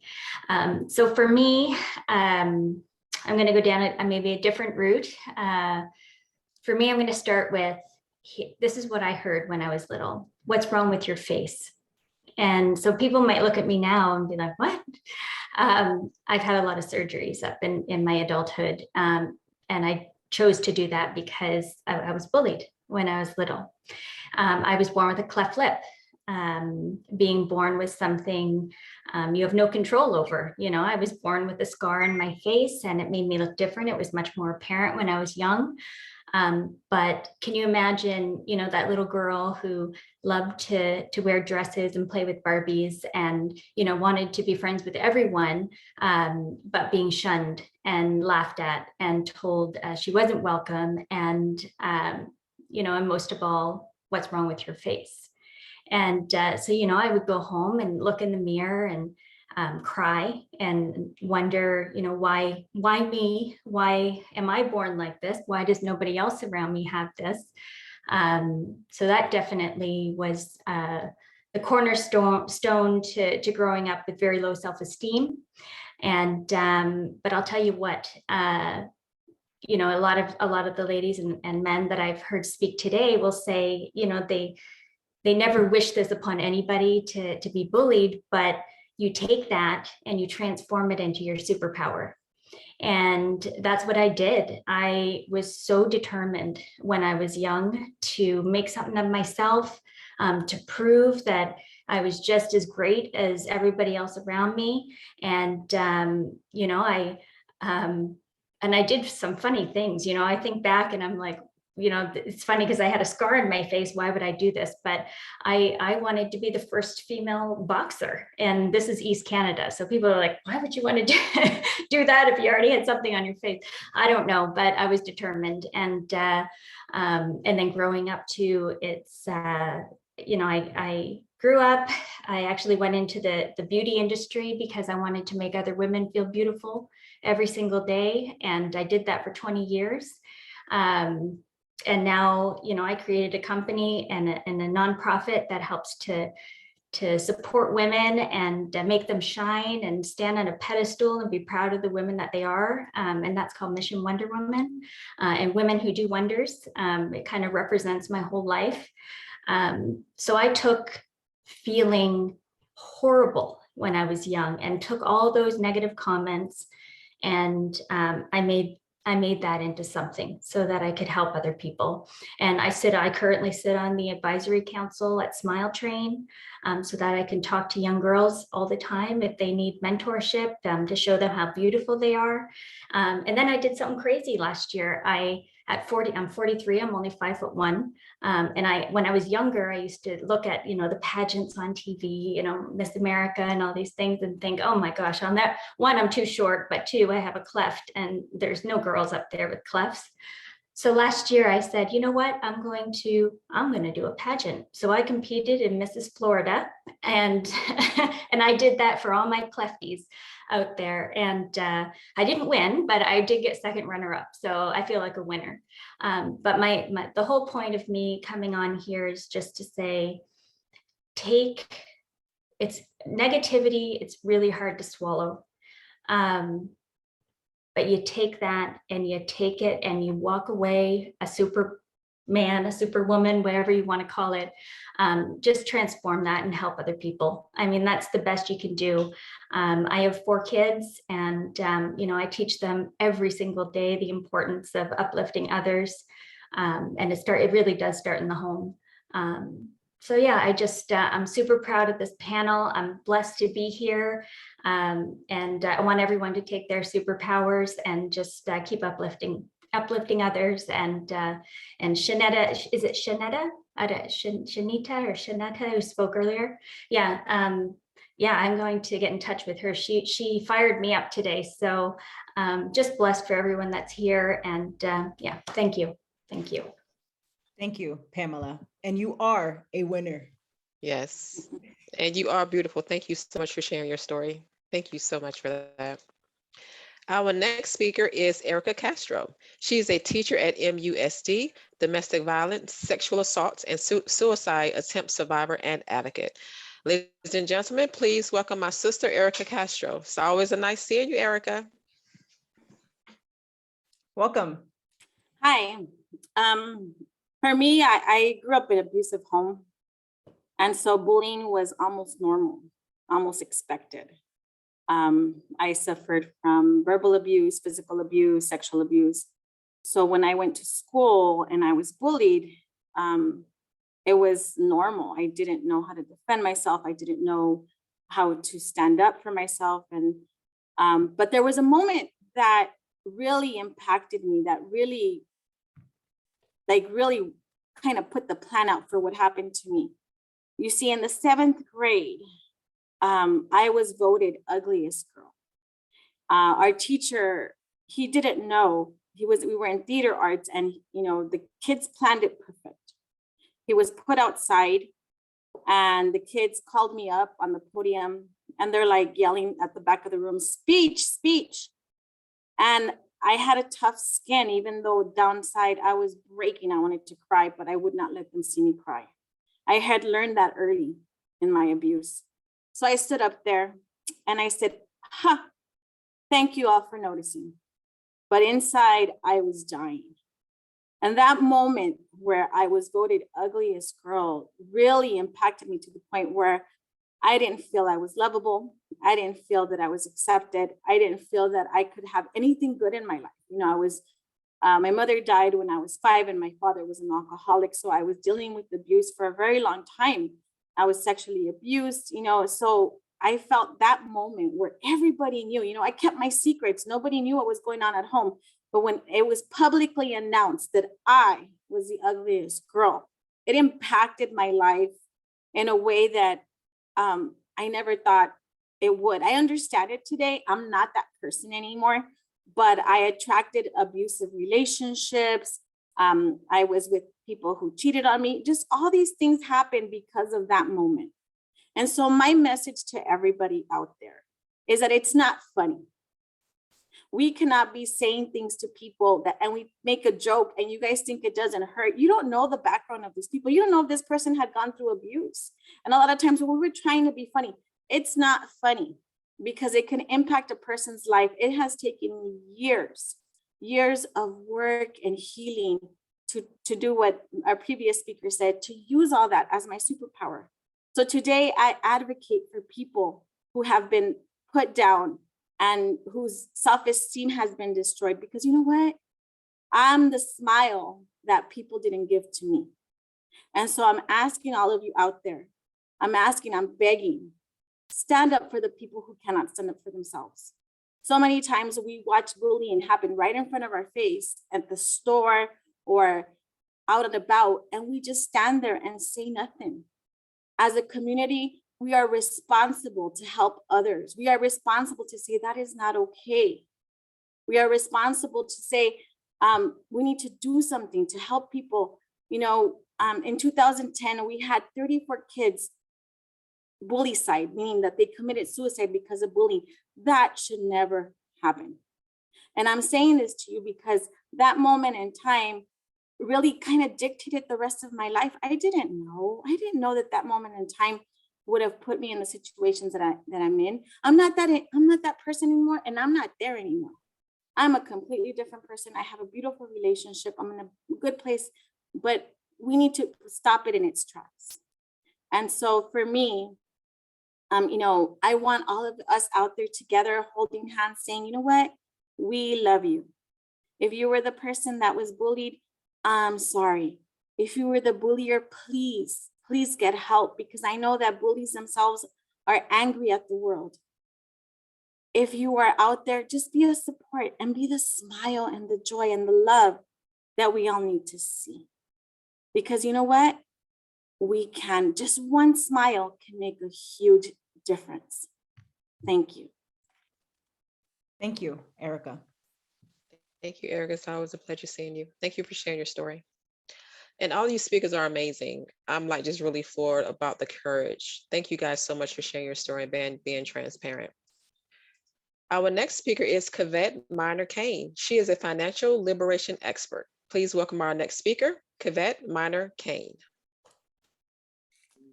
Hello. Hello, everyone. Thank you so much, Dr. Lakeisha and Gigi, for having me here. It's such an honor and a privilege to be with all of you. I love hearing your stories and your experience and your being able to overcome the challenges that you face through bullying. So my name is Kavette Miner Kane, and I'm your financial liberation expert. What I do is I guide women and men on their journey to self-sufficiency by teaching them how to understand our emotions and how they affect our money management so that they're able to make better decisions, create better habits, and experience a greater quality of life. So this topic is significant to me because bullying may be directly connected to the challenges that many people face where money trauma and financial abuse is concerned. I address this in my practice as a mindset coach by working through mindset awareness with my clients to overcome the limiting beliefs that bullying can cause. So I understand this personally because I endured bullying at school, like many of you. When I was a teenager, this was challenging for me because I was attacked based on my income and the ability of my single parent mother to provide what other kids judge to be good clothing and grooming. You see, my mother was unable to afford the designer clothes that many of the other kids had. And so my clothing was identified as generic and cheap. You know, they taunted me in the hallways of the school from class to class, after lunch, before lunch, in gym class, about this. And it was very traumatic for me. This affected me so much that my self-esteem was very low. And I was even contemplating suicide at one point because the teasing had become so overwhelming to me. I would also give credit to bullying for the low self-esteem that allowed me to endure several abusive relationships, including a 19-year marriage in which I experienced abuse on every level, including mental abuse, emotional abuse, spiritual abuse, physical abuse, and financial abuse. I was told that I should not speak because no one wanted to hear what I had to say. And I was rejected from receiving affection because I was, in a way that was manipulating, and I was told that I wasn't worthy. Unfortunately, this affected, my relationship with my children. And I feel like that is one of the aspects of abuse and domestic violence that many will overlook, is the effects that children endure in seeing their parents in such a way. And so, having transformed my life at this point, I am able to be financially empowered with a firm foundation of stability and funding for my life in the future. And I'm no longer allowing any hint of abuse or bullying to exist in my environment or among my associates, because I've learned to love myself first. And that was one of the greatest challenges. You see, I endured 3 major traumas in less than 2.5 years before COVID. And when that third trauma, which was the separation of my marriage, occurred, it just caused a total pause for me. And I had to really take an opportunity to review my mindset, because I knew that moving forward, if I was going to accomplish any of the dreams that I ever had, that I would have to fix the way that I was thinking so that I would be able to manage my money properly in order to get to that place of accomplishing those goals. So what I know about bullies, just like many of you have said, is that, they're people who suffer from low self-esteem. But I think what we often overlook too is their trauma response, because it's to make someone else feel lower than themselves, that they feel empowered, and to gain a sense of power over them. So you've heard that saying before, that hurt people hurt people. Well, that cliche is absolutely the truth. And when a person really understands the underlying motivation for this self-defeating behavior, then you're able to recognize that the bully isn't just attacking you out of anger or hatred, but that they are really lashing out due to their own insecurities and feelings of inadequacy and insignificance. It is not our responsibility to heal them. However, understanding this does not excuse even their poor behavior. But what it does allow us to do is be empowered so that we're no longer a victim, able to understand the motivation so that this energy and these emotions are not transferred and embraced as shortcomings of our own. If you've ever experienced bullying, then you know that it can be very difficult to not accept the things that they say in such a condescending and belittling way as highlighted reality for you to be ashamed of. So this is especially difficult when the bully has support of others, those who might be cheering them on, or those who are laughing at the rude comments. We've heard the statements before about the memes that people share. And, it's even worse when you're in front of people and someone will co-sign on, that bullying behavior. So if you feel triggered by the conversation that we're having today, I'd like you to take a moment with me and just breathe. This will allow you to reset your mindset on a biological level. And so let's take a deep breath. Now, I'd like you to repeat with me what I have created as the Mari More Life Mindset mantra to shift your belief and regain your power. Because it is truly our deepest beliefs that influence our emotions and then our actions, how we interact with our environment as well as those around us. And so remind yourself on a daily basis I am enough. I have enough. I do enough. The source is my provider. And so it is. When you make that confirmation and you gain power over your emotions, and then you will have better control over the emotional money management decisions that you make as well. And this can have a lasting effect on your financial stability and your mindset. If this is appealing to you, then please feel free to connect with me at marimorelife.com or online on social media, Facebook or Instagram.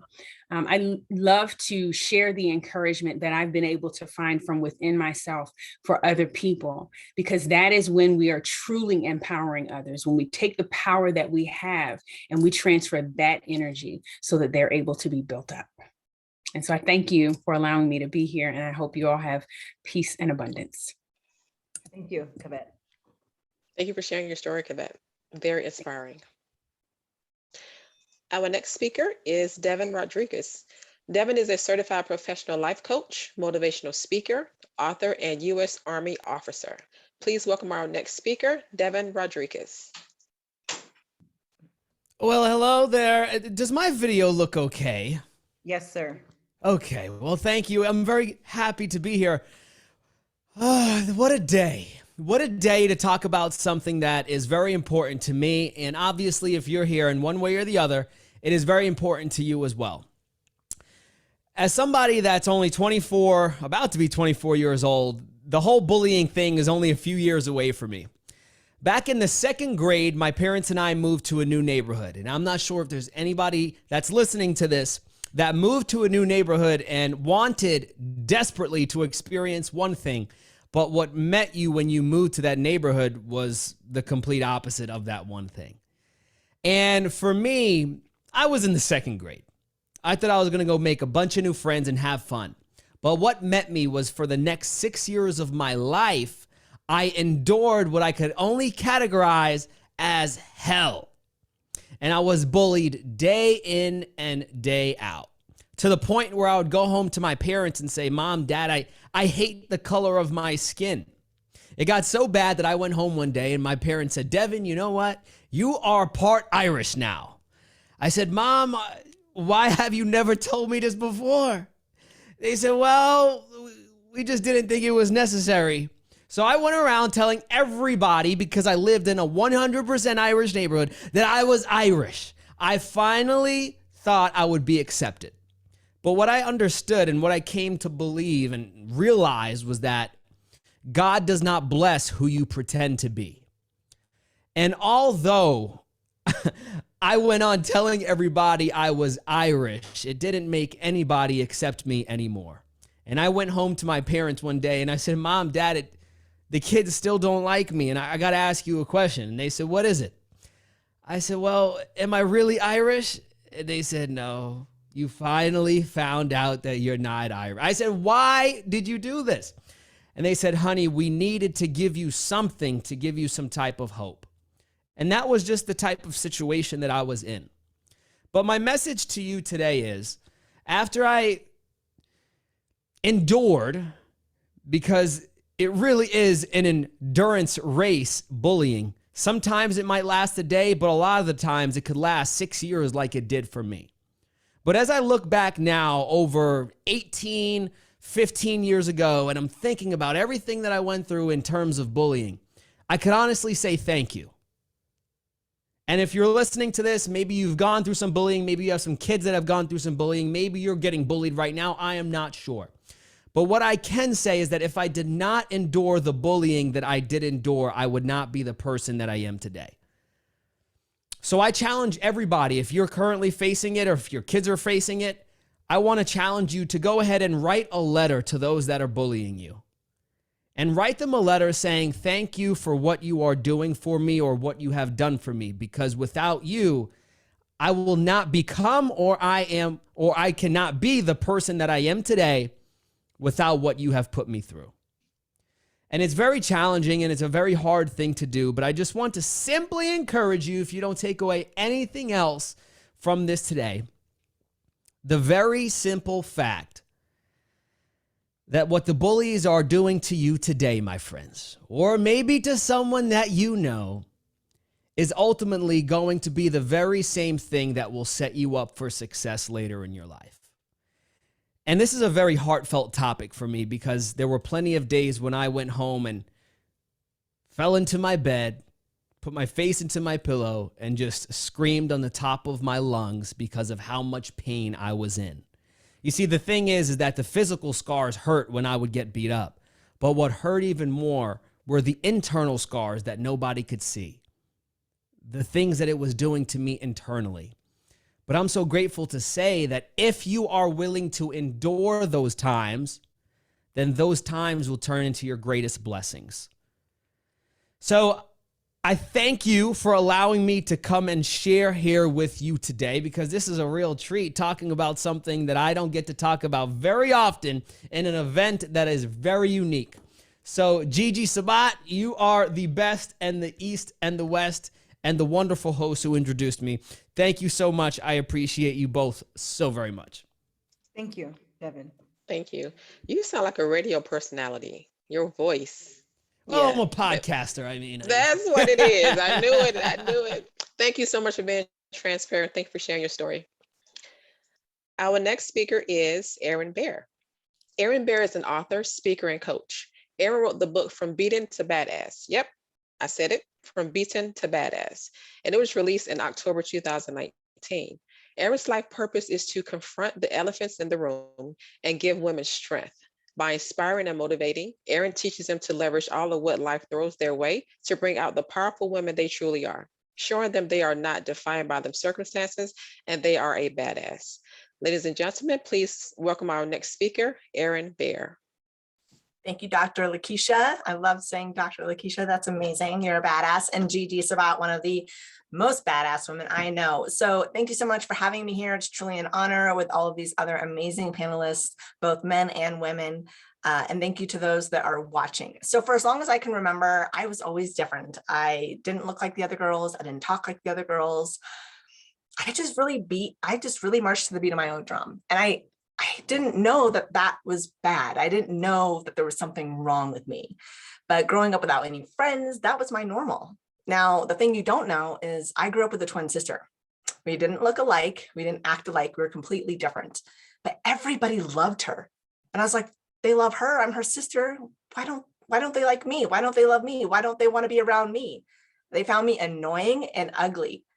And they didn't pay any attention to me. So when they did pay attention to me, they were picking on me. I was the underdog. I was, the one that nobody really wanted to be included. When you got picked for dodgeball in gym class, I was always the last one. And when the team had to call out my name, they're just like, I guess I'll take Erin. And that just broke me little by little. It ate away. And so eventually I just grew tired of it. I was the kid who didn't play at recess. I literally went around saving anthills. Yes, anthills from getting stepped on. They were my friends, or I hung out with the teachers because they were my friends. And I was just trying to disappear in my own mind until the bell rang, because at least in the classroom, I really couldn't be picked on. I sat in the front, I paid attention, I had perfect attendance, I stayed to myself, and I just wanted to survive the day. I loved learning, but I hated everything else about growing up because I was being bullied and teased all the time. So when you're a kid and no one, absolutely no one, including people your own age, don't like you, you question your existence. And there were many moments I questioned my existence. I wanted to die. I didn't want to kill myself, but I wanted to die because nobody saw me anyway, so they wouldn't miss me, right? Well, I kept on keeping on, and I just figured, you know what, if they don't like me, so be it. God loves me. And I found God in second grade, and he was with me through everything. I didn't realize it until later on in life, but I knew that it was going to still be tough. Growing up was hard. I had a twin sister, everybody loved her, and I had to find my own way. And I did. I mean, I was a golfer. So add that on to having short hair and looking like a boy and having buck teeth and being skinny and scrawny. I was called Mr. Ed, the horse, Mr. Ed. Yeah, that was me. And it was horrible. So I just said, you know what? If people don't like me, then they don't like me. And my mom did everything she could to help me build self-confidence. I mean, she made me stand in front of the mirror every single day saying, I like myself. I like myself. I like myself 10 times every single day. I found it useless. I found it pointless because if nobody liked me, why should I like me? That was the hardest thing about it. I couldn't even like myself. And so eventually I realized I needed to like myself. So what if nobody else liked me? So what if I got teased and bullied? Eventually I would blossom into the person I needed to be. And it's because a friend of my mom said, you're a late bloomer. I didn't know what that meant, but we're all flowers. We all bloom at our own rate, and we shouldn't compare ourselves to others. You know, we really shouldn't. And we do that very much as young children, as adults, especially as women. I'm not sure if men do, I'm sure they do, but I can't speak for men because I'm not a man. But we have to realize that we go and grow at our own pace, and that's okay. So what I learned is that I need to do accept me for me, because if I liked me, eventually people would start to like me because I thought I was a pretty cool person. And in fact, I'm a badass. So you know what? All those bullies that picked on me, thank you. Thank you, because I got to have a relationship with myself. I got to learn who I was, what I wanted to be, who I wanted to represent as me, what I wanted to stand for, what I did not want to stand for. And I wanted to stand up for me.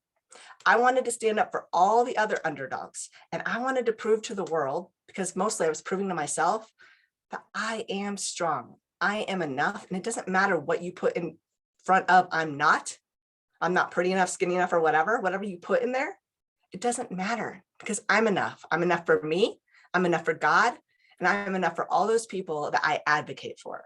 So what I'm here to say is, regardless if you're bullied, abused, struggle with infertility, all the things, you're enough. Just as many of these other panelists said, you're a badass. I will always tell everybody that you're a badass. You're not defined by your circumstances. All you have to do is get back up. And when you show up for you, you show up for the world. Don't let anybody dim your light. Share your story. Remember, you're a badass. Thank you so much. Amen. You are enough. And Erin, you are a badass. I love that. I love that. It's always a pleasure seeing you, sister. Thank you so much for always being transparent and sharing your story. Absolutely. My pleasure. Our next speaker is Eric Swanson. Eric Swanson is a 13-time #1 best-selling author, award-winning habits and attitude speaker. Ladies and gentlemen, please welcome our next speaker, Eric Swanson. Thank you so much. I want to make sure you guys can hear me. Is it good? Yes, sir. Yes, excellent. I apologize. I'm in a traffic situation, somewhat of an emergency situation. I was going to get back to my office, but you've caught me in the car. So things happen, and I'm super excited to be here. And my dog is excited about both of them to be on the stage with you, Gigi, and everybody. In regard to bullying, you know, my story is it's pretty simple, straightforward, and I had enough. What happened was, thank you, gentlemen, I'm literally on the phone. Thank you. I was bullied all the way through my grade school. And the thing is, I allowed it to happen. You know, I technically just let it happen, as most of us do, because we don't know where to turn, where to go, what to do. And I remember just every time through every single grade up until I went from my sophomore year to junior year of high school. And guess what? Well, I grew. I literally was, I call myself a taller width-wise before, and then I became taller this way, you know, vertically. So I was so excited of the fact that during the summer, I literally grew about 1.5 feet. So here I was going into my junior year of high school, and I was 6'1", 6'2", something like that. And I decided I had, another thing that happened was I moved from one city to another. You know, my family moved from Maryland area up to Vermont. So I was in a new city, a new state, a new everything, and a new environment. So I decided, guess what I'm going to do? I'm going to change my whole world. I made the conscious decision that enough is enough. Enough bullying, enough everything. Like, these people are bullying me and I'm 2 feet taller than them now. It's not going to happen. So I decided right then to make that conscious decision of awesomeness. And it was what I call my Satori moment. The Satori moment is literally having that awakening, that Satori time frame where you say to yourself that, you know, you're going to make a conscious, awesome decision rather than allowing other people to decide your future. So I literally did that. And then something happened to me. Well, I became friends with all these really cool individuals and all the cool individuals who were getting picked on. I was friends with everybody then. So I had a voice now, right? So I chose myself to have that voice. And fast forward years later, I'm now speaking on huge stages and like this one. This is amazing stages, virtual stages, to working with Brian Tracy and Les Brown and being on all these really cool environments and now a number one best-selling author. I mean, who would have thought if I had only listened to all those individuals who were picking on me and bringing me down and saying, you're not enough, you can't do it, you shouldn't do these things. They had names for all these things. And had I listened to them, well, I wouldn't have written in one of my books, actually. I have a few books right here. By the way, 13 Steps to Riches. Oh my gosh, this book series is amazing. And this is an autographed copy with Dennis Waitley, and I've got Sharon Lecter, all these really cool individuals. They'd say, you know what? You've got a message. Well, guess what? One of my first books, I actually, you know how we do acknowledgements or introduction and then acknowledgements. Well, I did an acknowledgement of my very first number one best-selling author, my best-selling book. And it was to thank all of the haters, all of the people who picked on me for years and years. I thanked them because, you know, without them, they wouldn't have given me the challenge and the awesomeness to rise above and conquer that and not let that happen to other people. So I vow to help people. Now I've got something called the Creed. In fact, I have one right here. It sits in my car right here on my dashboard on one of my cars. And here it is. And it says, here, I'll hold it up. Boom. I don't know if you can see that, if it's reading the right way, but it's the Swanson's Creed. Yes, I'm Eric Swanson. And by the way, I want all of you right now. I can feel the energy. I don't know if you can feel the energy. I'm glad I'm not driving, or am I? No, I'm not. So guys, I can feel the energy in the room. I want all of you right now. I want to see your lips moving. I want to see you say, I am, and then say your first name, your last name. I want you to say it right now. Go. I am Eric Swanson. Who are you? I am. Put it in the chat. I am Gigi Sabat. I am Eric Swanson. So literally just make sure that you here comes the emergency vehicle, by the way, that I ordered. I'll tell you that story later. So make sure that you tell yourself that you are that person, because guess what? You deserve it. And this creed says, I am the best. Let me hold it up. Oh, if you can see it. I am the best. I am focused. I will succeed. I believe in myself. I set high expectations. I don't let others bring me down. I surround myself with my awesome future and my awesome individuals. And I will learn and grow every single day. Are you doing that for yourself? You need to learn, grow, and stop letting people decide your future. My name's Eric Swanson. Thank you for allowing me to be here. Thank you, Eric. Thank you, Eric. You're funny. Thank you for that. Thank you for being transparent. Thank you, I love Gigi, and thank you, Dr. Lakeisha. Lakeisha, one soundbite out of this whole thing was, Eric, you're funny. Yes. Funny. Sense of humor, I love it. Thank you for being transparent. You guys are awesome. Thank you. Okay, and now I'm going to share, well, actually, I was going to introduce our next speaker. He could not be here tonight. Andrew Rossall. Can you guys see my screen? Yes, ma'am. Okay, awesome.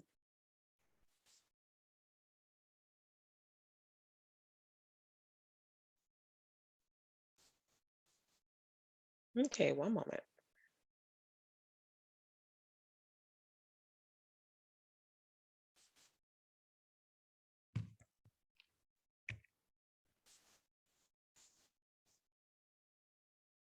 Lakeisha, I can go ahead and introduce Andrew Rosso. He is an attorney, and he couldn't be with us tonight, but he does have a story to share with us. So here it is here.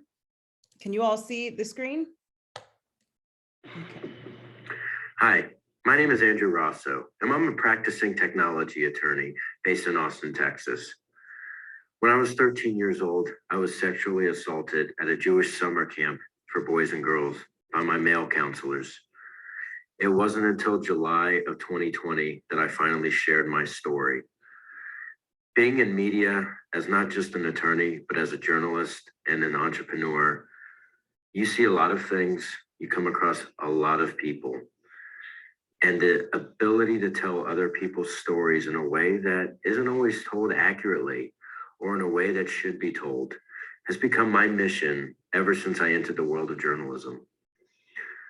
When I first shared my story back in July of 2020, I was met with a lot of warm reception, but a lot of others who were very quick to put down the story, to denounce it. Those closest to me didn't believe it.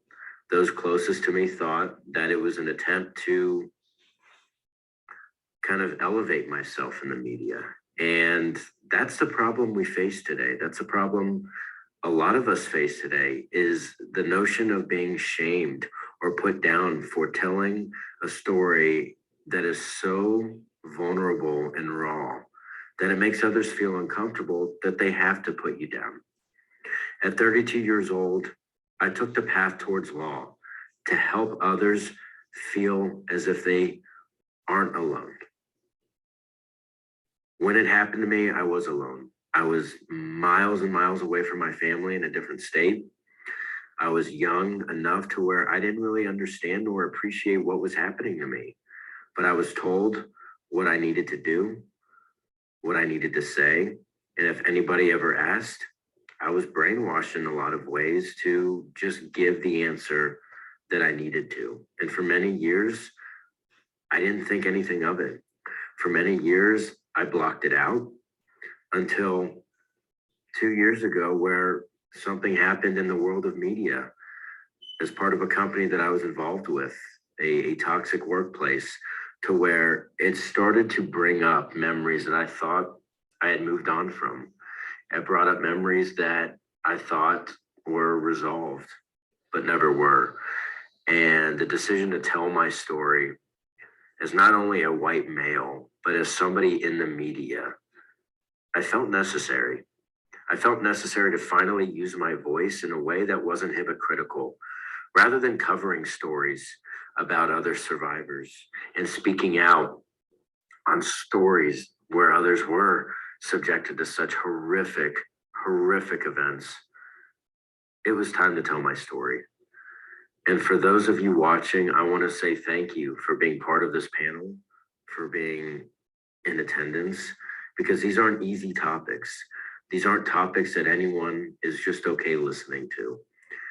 And my mission for the past 2 years since I did share my story is to help others feel safe, secure, and know that it's okay to tell your story, that you're not alone, that yes, you will be met with criticism, you will be met with hatred, you will be met with people who will try to deny that the events that happened to you ever happened, or that the events as you remembered them happened in the way that you remember them. And what I want you to remember is that you're not alone, and that nobody can take what happened to you away from you, but to stand up and stand up for what you believe in. Speak out about what you feel comfortable with. And that's what I try to do every day. It's one thing to cover a story for the sake of covering a story, but it's another thing entirely to cover stories that mean something to you, mean something to the community. And I strive every day to be better than the media landscape that we see today, because it is upside down, it is backwards, and people should not be shamed for what events happen to them. Whether you are a man, a woman, trans, however you identify, it is okay to stand up and speak out, but you are never alone. So for those of you watching, I want to say thank you. My name is Andrew Rosso, and if I can ever be a resource for you, I'm happy to be there. Please email me, please reach out. Let me help you tell your story in a way that makes you feel safe and secure. Thank you.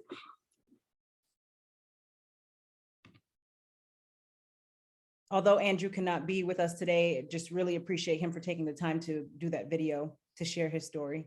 and to raise awareness about bullying. Our next speaker is Jen Duplessis. She is known as America's Lifestyle Mastery Mentor. People most attracted to Jen, her high achieving professional and entrepreneurs who are missing something. Through her mastermind, she helps people increase awareness of what's possible to multiply their results in record time while having the courage to say yes to their personal lives. She is the CEO and founder of numerous companies. She is from Northern Virginia and attended Colorado State University, where she studied architectural design and construction engineering. Ladies and gentlemen, please welcome our next speaker, Jen Duplessis. Please forgive me if I butchered your last name. Duplessis, I'm sorry. You were almost there. Thank you. It's Duplessis. Duplessis. Thank you. Thank you so. Thank you, everybody. I am excited. My biggest challenge is just my. So that's apparently one of my biggest challenges. I want to say thank you so much for having me here today. I really appreciate the opportunity to share my story. I've been listening to all the stories, and it's amazing how all of us are walking around with this shield behind what has really happened in our lives. And I think it's beautiful that we are now taking that shield off, or at least poking holes in it for some of us, right? For fear of, oh, the retribution, or, you know, am I ready for this? So hopefully this opportunity is there for us. But I want to tell you just a quick story about Jenny Who Ain't Got a Penny. That was my nickname, Jenny Who Ain't Got a Penny. And was called that by my uncles, and I lived in a home where we just didn't have a lot of money. But the most important thing is that my father was an alcoholic and my mother was a verbal abuser. And that's the type of bullying that I was subjected to.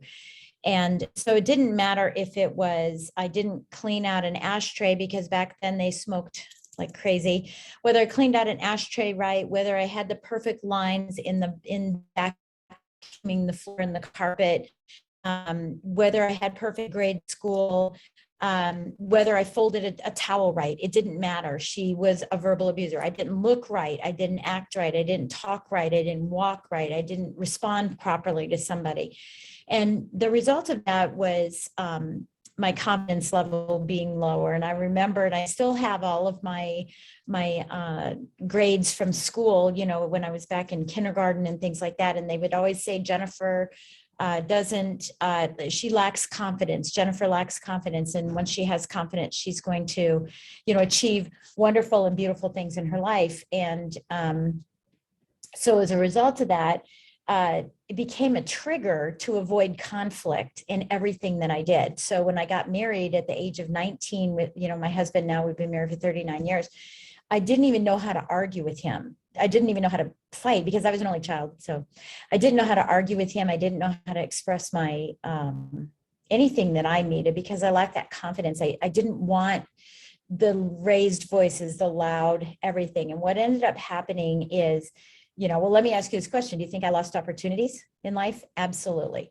You know, and I was so concerned about how it would affect my children because I didn't want this to be passed down.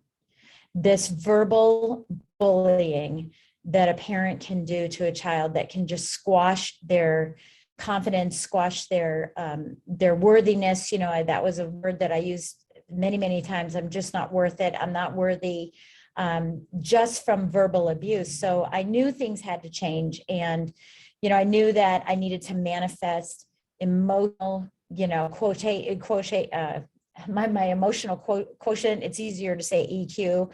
I needed to change that. I needed to change my adversity quotient as well, to make sure that I could stand in my power, right? Stand up for myself. And that was most important for my children. They're now grown and they have children as well, but I did not to live, you know, that life. And I realized, you know, in life, we have this rule book. Most people are in the mass of the rule book is just be quiet, just know it's life and, you know, snap out of it and move on. But, you know, I'm happy to say that this is now, you know, I'm an international speaker. I'm an 8-time #1 best-selling author. I'm a TV show host, I'm a podcast host. I'm a coach. I'm a mentor. I do all this mastermind. I'm a grandma, right? And I'm a great grandma. I'm a great grandma. And, but it took a lot. It was an inside job for me personally, because it wasn't that I had all these terrible stories I'm hearing about all of you for having all these people come after you. Mom coming after me, constantly telling me I wasn't worth it. So I had to recalibrate and reprogram that thought pattern to know that I am worth it. And I'm done. I'm done with her telling me that I'm not worth it. And I'm going to prove to her that I can change my life. And I've done that. I've changed my life, and I've created new results because I changed the programming. So for those of you watching, change the programming. It's an inside job. You're not going to get it from the external. You're going to get it from knowing that you're worth it, and knowing that no one can tell you that you can't achieve anything in your life, which is why my book is called Tell Me I Can't. And my show is called Tell Me I Can't, because when you tell me I can't, you better get out of my way, because I'm headed for greatness. So I'm Jen Duplessis. You can reach me by texting "Make Your Mark" to 26786. Again, "Make Your Mark" to 26786. And I would love to connect with you and help you achieve all those beautiful things that you're looking for in your life to make your mark. Thank you so much for having me. Thank you, Jen. Thank you, Jen, for being transparent and sharing your story. Glamour, I love it. Our next speaker is Mark Stephen Pooler. I do too. Mark Stephen Pooler, step leadership and transformation expert, professional speaker, radio host, public speaker, coach, PR expert, creative entrepreneur. Mark Stephen Pooler has overcome the kind of adversity that most people cannot even comprehend. He has taken the resilience from his past trauma and turned that into an inspirational determination to help others. After years of being severely bullied, Mark turned to drug addiction and started down a dark road of self-destruction that nearly ended his life. Ladies and gentlemen, please welcome our next speaker, Mark Stephen Pooler. I was always the guy at school that got bullied about the way I looked and about my sexuality before I even knew my own sexuality. Big chin, big ears, queer, gay, you name it, I was called it. I had a terrible time at school. I remember one day, one of the hard lads of class walking home from school, come and kicked me in my back for no reason. I had to run the 3 miles home. Low self-esteem, low self-confidence, stress, anxiety. I was traumatized through bullying. And as mentioned in the kind introduction, it did lead to a drug addiction where I ended up collapsing and dying from drug use. But I want to focus on the bullying today. Low self-esteem, low self-confidence, stress, anxiety, depression. It was like the wounds had healed, but the scars were very much still there. Even as I got older, bullying happens in workplace environments. It's not just in the younger years of life, it does happen in workplace as well. And that happened to me as well. So I would like to just share, never suffer alone. Never, ever, ever be ashamed. Seek help from a friend, a mentor, a teacher, a family member, someone that you trust. Confide in them, ask for help. You should never, ever, ever be ashamed. And also, one of the previous speakers did mention hurt people, hurt people. So I think it's really, really important that sometimes you do sympathise with the bully, because it really is true. Hurt people, hurt people. Today, I am editor-in-chief of mspnewsglobal.com. I'm a PR expert. I run a successful PR agency. I'm an international #1 best-selling author, radio host, television host.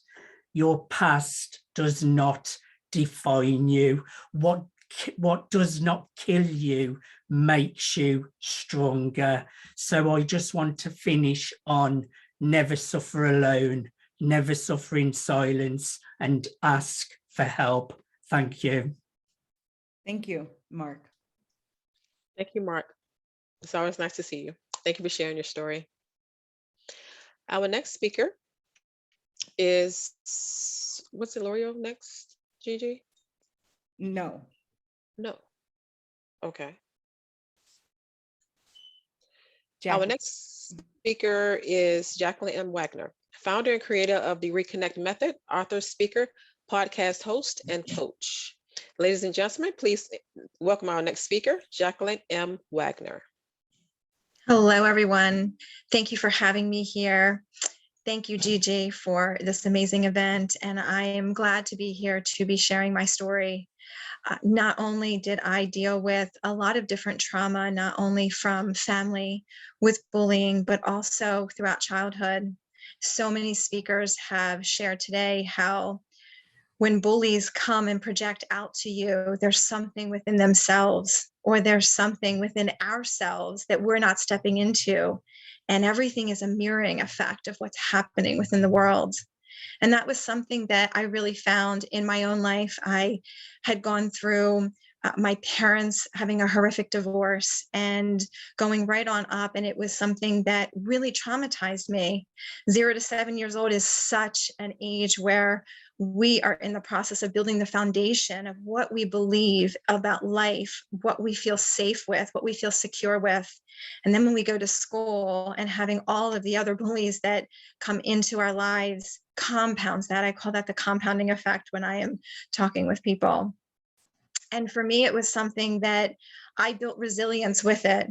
It was something that I found that I didn't fit in anywhere. I wasn't quite sure what to do. And I just needed to find my empowerment with being a lone wolf. And what I found was that was not necessarily the right way for me in order to come into my full empowerment. And it wasn't until I was in an auto accident in the inner city where I got in the middle of crossfires between two road rage of 2 other vehicles, and he got out to attack me. It was the students that I was contracted to work with who were the ones that came to my rescue. And in this point in time, for me, I crumbled. I realized that I was masking all of the hurt that I had gone through to have this strength of my own to want to step in. But what I realized is that my learned behavior, not only from my childhood, but also in all the school age years, I became my own worst bully. And it was something that I had to realize, that the self-talk that I had in my own mind, in my own heart even, was something that I had to reevaluate for myself. So as much as I had gone through everything that I went through in my life, and it made me almost crumble at the face of where do I go next? But it was such an amazing event for me to be able to realize that I was my own worst bully at that point in time. And we do that because we want to protect ourselves from all of those bullying events, all of those people, all of the places that we were that hurt us so tremendously and compounded from all the previous existing bullying that we dealt with. And it was something for me that when I looked internally with myself and was able to nurture those aspects, it's the reason why I created the Reconnect Method, for us to take a look at just ourselves, who we are, where we're going, and not projecting out, because no one defines who we are, where we've even been, or where we're going. And all of that comes down to our own choices. So although it was an experience that was so hurtful in so many instances throughout my life, it's something that has given me such freedom and allowed me to stand on stages to be able to help others that are still feeling the traumatic effects, that don't feel like they're in the right place. They feel like they're stuck, they are hopeless, they're a lone wolf, and none of us have to feel that way. So I just wanted to take a moment to share a small piece of my story. I'd love to connect with whoever else my story resonated with. And if you are feeling any of these things, know that there's a place in you to find freedom. It never comes outside of you. You have the power within you in order to heal and become so empowered to be able to be part of the change that we need to see in the world. Thank you so much. Thank you, Jacqueline. Thank you, Jacqueline, for sharing your story. Thank you. Our next speaker is Laurel Elian. She is a client attraction queen. I love that, client attraction queen. Online business coach, communication expert, virtual event facilitator, researcher, and therapist. Ladies and gentlemen, please welcome our next speaker, Laurel Elian. Thank you so much for all that you're doing, Dr. Lakeisha and beautiful Gigi. I really appreciate the opportunity to share my story for people to learn from. And since we first talked about it, I've been really surprised at how it's brought up so much in me. And listening to the stories today, there's lots of memories. So I was the fat happy kid. I grew up with names like Giggles, Bubbles, and stuff like that. And I realized that that's how I buried what was going on inside from a very young age. And in grade 4, the situation really started revealing itself through a girl who was in a couple grades bigger. And she was much bigger than myself. And she would wait for me after school to punch me, to beat me up. And her thing was that I wore dresses. And, you know, we grew up in such a middle class, like middle, lower income neighborhood. And I didn't come from money. Well, I grew up in the time when we got 1 pair of shoes, 2 pair of pants when you went back to school. And that particular year, my mom sewed me a dress. And I wore that dress out. And but she picked that as her target. And it's true, the bullies have been bullied. So long story short, we ended up taking parents being brought in, and that situation kind of continued to reveal itself through the rest of into my adult years and into the workplace. And I think that's a really big part of the message that I have today, is for people to be conscious of their words. There are power in our words. We create our life through the words that we speak, the topics that we talk about. And something I heard from one of the speakers from the stage somewhere along the way is that small people talk about other people, and it's true. And there's all kinds of ways that we can empower ourselves and others and create better lives through the things that we talk about, the actions that we teach our children by what we model. So my daughter, my first daughter, was different, and she started being bullied in play school, and it was so challenging to watch that, because she's the bright-eyed, spirit that she just wanted to be like the other kids, and she didn't differentiate between the boys or the girls, and girls didn't like her because she was pretty cute and bright spirited, and they'd do nasty things. And I started to experience what I lived, but even worse, through what she was going through. I remember one mom saying to me at school one day, "Why don't you just accept that it's your kid's turn?" Which I felt so conflicted by where I was as the parent, being told to shut up and mind my own business and just deal with it, and knowing that my child didn't have any protection at school. And there had been so many things gone on, the nasty little girls, in through grade 12 became the nasty other girls at school. And then later on in life, she actually had some of those nasty high school girls as bosses in her jobs. And what I did for my daughters was volunteerism. That's where I got lost, or was able to submerge myself into a place of giving of self. And I heard somewhere along the line, if you're not getting enough, you're not giving enough. So if you don't have enough in your life, go and give to others. And that was the most tremendous experience I was able to share with the girls, because they saw that there were so many other people out there that were without, seniors without family to love them, intellectually challenged, facing great adversity. And that was one of my teachers who, back in those days, the one gal telling her story of how those children with challenges were sent away. And my teacher was one of the first ladies that I ever knew that kept her intellectually challenged daughter with her at home and raised her. And so she would take us to the special needs school.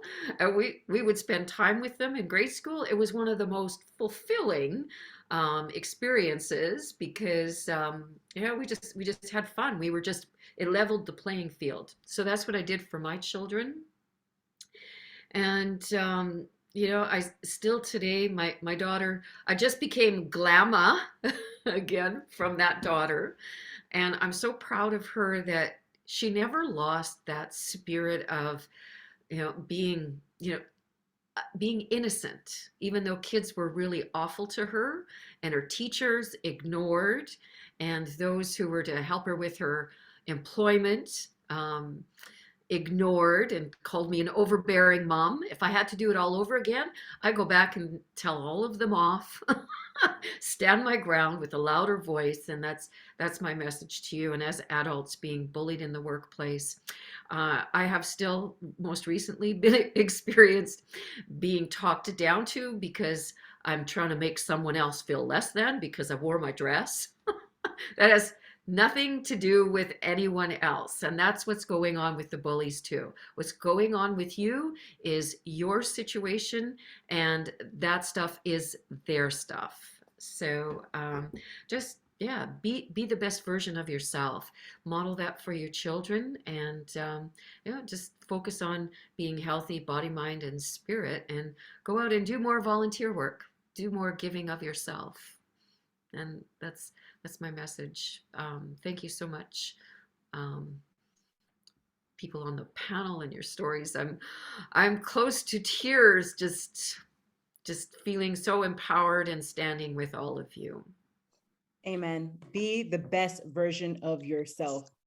Very powerful. Absolutely. And Laura, I love the hair. You wearing that style, honey. You wearing that style. I love it. Thank you.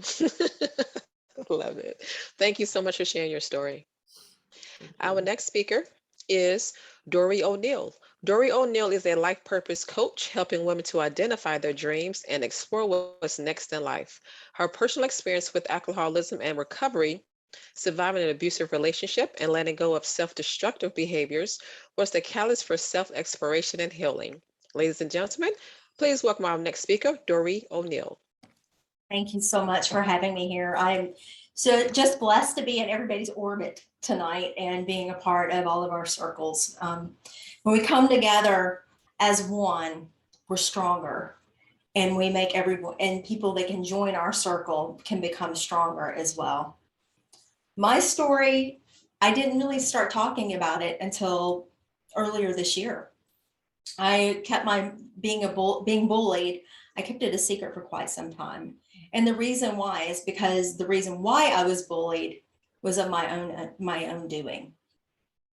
You see, I grew up feeling less than.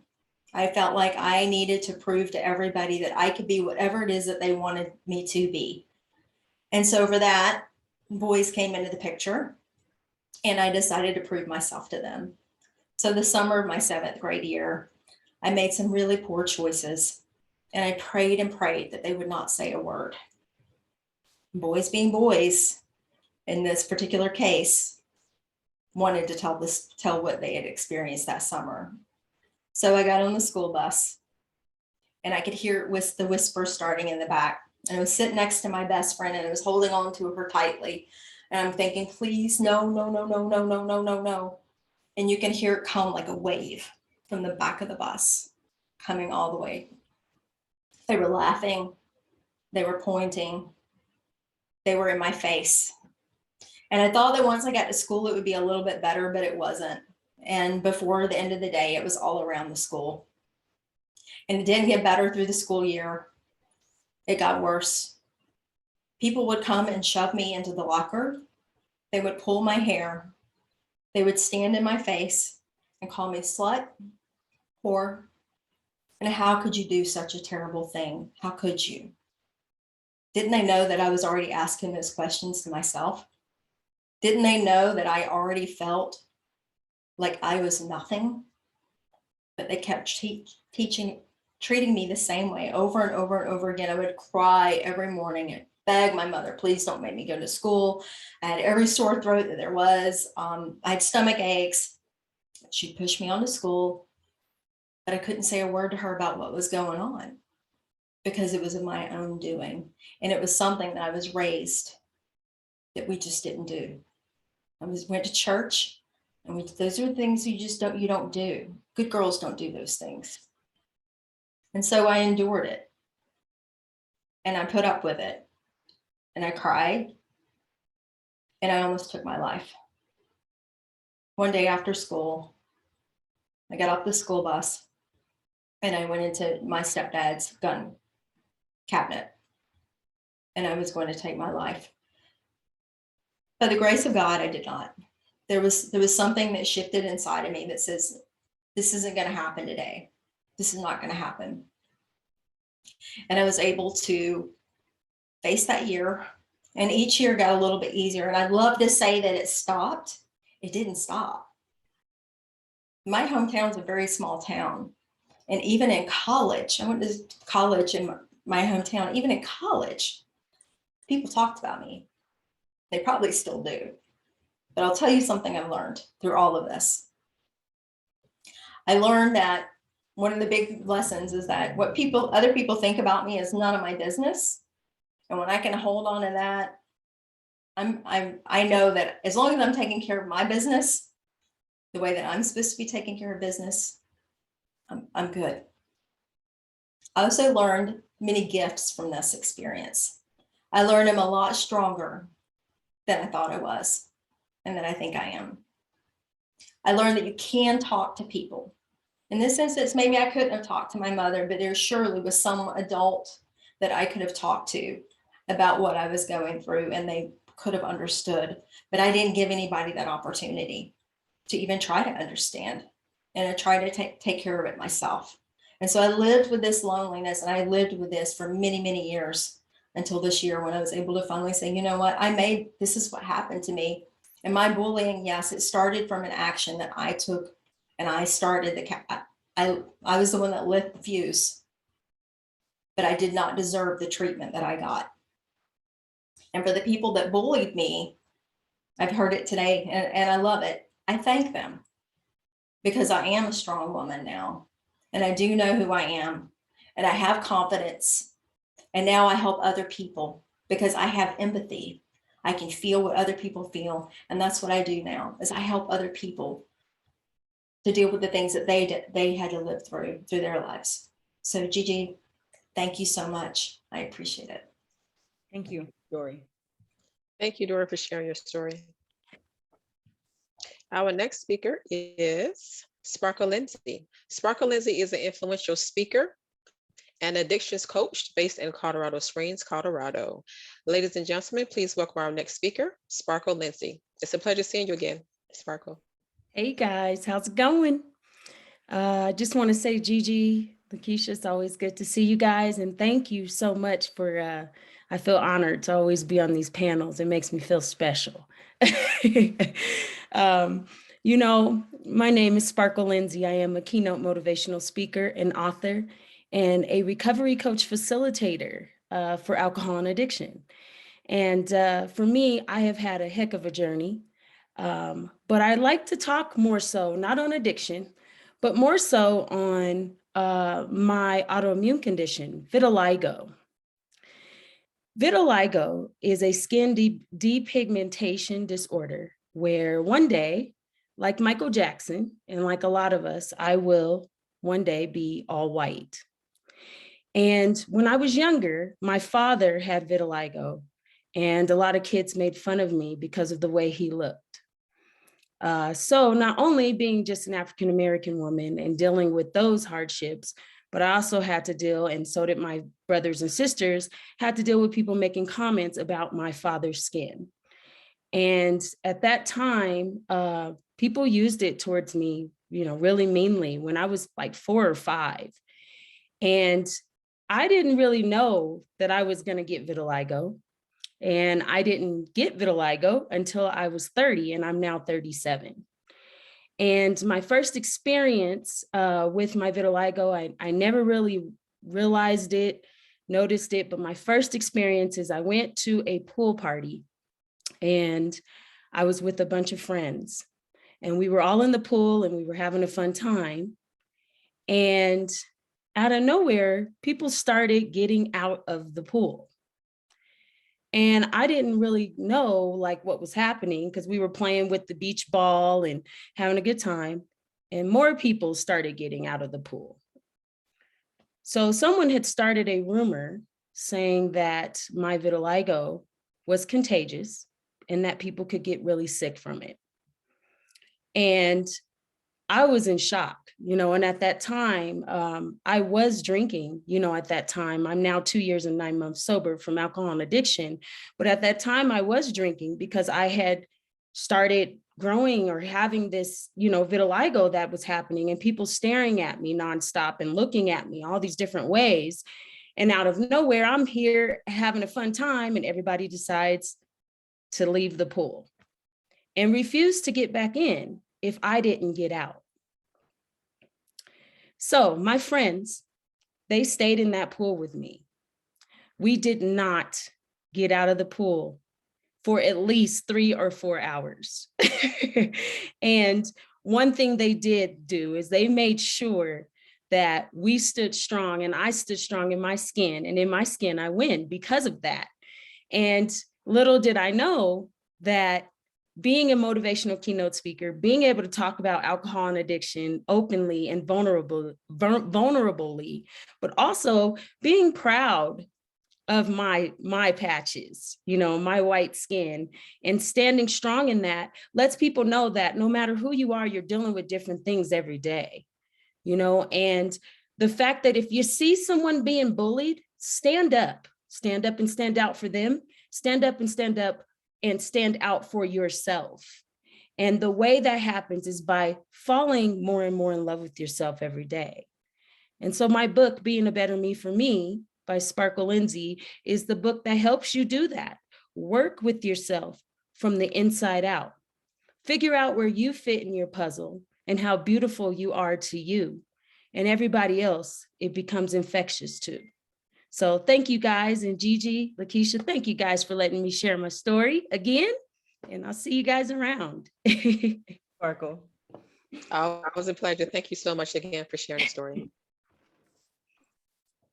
Our next speaker is Susan Bollinger. Susan is an educator and blogger. Ladies and gentlemen, please welcome our next speaker, Susan Bollinger.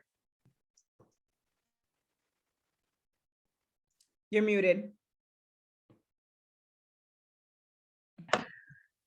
Is that better? Yes, ma'am. I thought I had everything ready to go. Thank you so much for having me. I am amazed. I've been crying. I've been listening to everybody. I am just so touched. First off, let me just share that I'm a special education teacher. So many things here tonight have touched me. I've lived it with my students.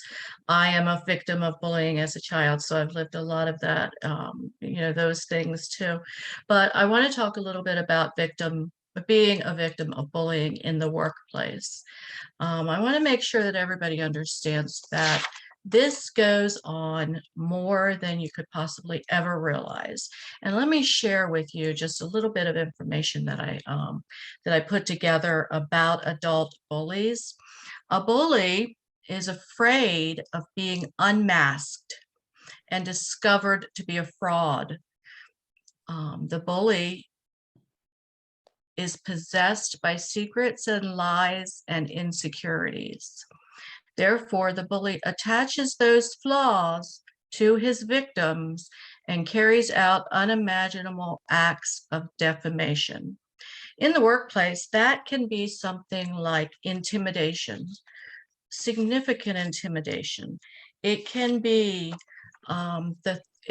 outright threats. It can be trying to spread rumors about you. It can be threatening to get you fired. There are so many things. I want to just share a couple of things quickly that have really occurred to me as a school administrator after I left the classroom and I was now a school administrator. I've had 2 teachers push me, and I was told we probably shouldn't worry about it because they're good teachers. It's not right. It's not right. It was in front of children who were more upset than I was. It was not appropriate. It should not have been done, and it should have been handled. I've had a teacher tell me that when my mother was dying and in the hospital, and I chose to be in the hospital with her, and I was going to be taking about a week off, that was causing her to be burdened, and that I needed to choose between work and school, work and my mother. Human resources took care of that. I want to make sure that anybody who's bullied in the workplace knows that there are human resource laws and policies and procedures that are there. They're not perfect. I can assure you they are not perfect, but at least they are there and you should be able to find some help. I had 2 formal complaints that were directed toward my immediate supervisor, and my immediate supervisor tried to finagle the truth to make the people that made the complaint think that I was the one in charge of the building that day, and I was the one that made the mistake. So in talking about those kinds of things, I want to make sure that if you are bullied, if you are confronted with something like this, that you are documenting everything. In that case, I was able to go back and look at my records and show them where I was and what I was doing that day. I was able to prove. Unfortunately, it is exhausting emotionally to have to deal with someone like that every single day. I have to keep telling myself during these kinds of events that Betty Davis said this, birds always peck at the best fruit. And oftentimes I found myself in situations, and I've heard a couple of other people mentioning this, in situations where people feel threatened because you are more knowledgeable, you're maybe better liked, you are in somewhere or another, they feel threatened by your moving up the ladder and they don't like it. You really need to keep an eye on protecting yourself. Several situations where I've been a scapegoat for people who have had problems and they've tried to blame it on me. Have to go back through the records and get my documentation. So protect yourself, number one. Be sure to protect yourself. Adult bullying doesn't have to be that dramatic. If you are feeling intimidated, if you are feeling harassed, if you are feeling like your workplace is toxic, these are things that are coming from something and somebody who is a bully. So please don't allow that to happen. Please know, document these things. Please know to find people to talk to. Pay attention to who witnesses these things that are happening to you. Make sure that they are witnesses. There should be a zero tolerance policy for bullying in the workplace, just like there is in schools. We have a long way to go before we get to that point yet. But as victims of bullying who have come out on the other side of it, we should be the leaders of trying to make a difference, of speaking out, of protecting other people that we see who are being bullied. Oh, sorry about that. I have a cat climbing on my back. We need to be the leaders in making change in our society. So with all of that being said, and I know it's getting late, I would like to invite you all, if you would like to get more information about adult bullying, toxic environment, humiliation. There's just so much running through my mind right now. I'd like to invite you to visit sassysisterstuff.com. That's my website. Read a very comprehensive article that I wrote just a couple of weeks before Gigi got in touch with me about adult bullying. And there's tons of information, tons of resources. Why do people bully? What does bullying look like? So much information in there. So I would like to invite you to go to that, and I would like you to help be an advocate for others and who are being bullied, and to stop this bullying. It's a society change we have to make. Okay, and thank you so much for having me, you guys. Thank you, Susan. Thank you, Susan, for sharing your story. Our next speaker is Christy Love. Christy is an award-winning speaker, confidence and public speaking coach, executive teacher, author of the book From Stage Fright to Superstar, and podcast host of the Be Seen, Be Loved podcast. Ladies and gentlemen, please welcome our next speaker, Christy Love. It's nice seeing you, sister. Hey, Dr. Lakeisha and Gigi, thank you for having me here. And it's just an honor to be on this panel of other people who are just fighters, right? Fighters in life. And so my journey started when I was first born, on day one, right?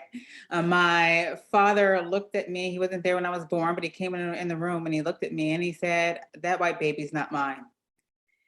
Being an African-American woman, that trend followed me all through my life. I didn't fit in anywhere. I didn't fit in predominantly white schools because I was too dark. No one would talk to me. I didn't fit in a predominantly Black school because I was too light, and as they would call it, too proper and educated. And so I fought, and I had to fight and fight and fight. But when I look back at it, I see each fight as an opportunity to become stronger. However, after school, I thought that all of that was going to be over with, right? All the bullying in my life was going to be done with. Fast forward to about 8 years later, I got an opportunity to work for a major Fortune 500 company in a beautiful city in Southern California. And it was like my dream job, right? Well, my life in paradise soon came to an end when they transferred a tyrant, to put it lightly, of a man to be the manager of my department. I remember one day distinctly, I got off of work around 5, 6 o'clock, went to the gym, and he called me back to the office, which wasn't unusual, and it was on the way home. So I thought I'd just stop on by and on the way home and then go home after. Well, when I walked into the office, he sat on one side of the desk along with the junior manager, and they motioned me to sit on the other side of the desk, which I did. However, that gentleman, as you can say, or manager, sat there and degraded me, belittled me, talked down on me, talked about me, talked about lies about me, said that other people were saying lies that I found out about me, such as the CEO and the CFO, to really suppress me for 3 hours and would not allow me to speak. Every time I tried to speak, he put his hand up and stopped me. So I just sat there like, okay, what else you got? For 3 hours. But as you can imagine, when I left that room, I was very upset. I was pissed.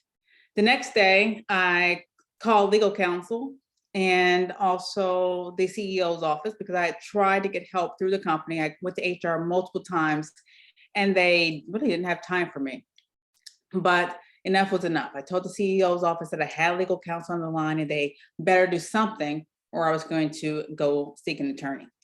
Well, that kind of sparked their attention, and they immediately took action and investigated the situation and immediately moved the gentleman from my vicinity, investigated everything, and exited from the company.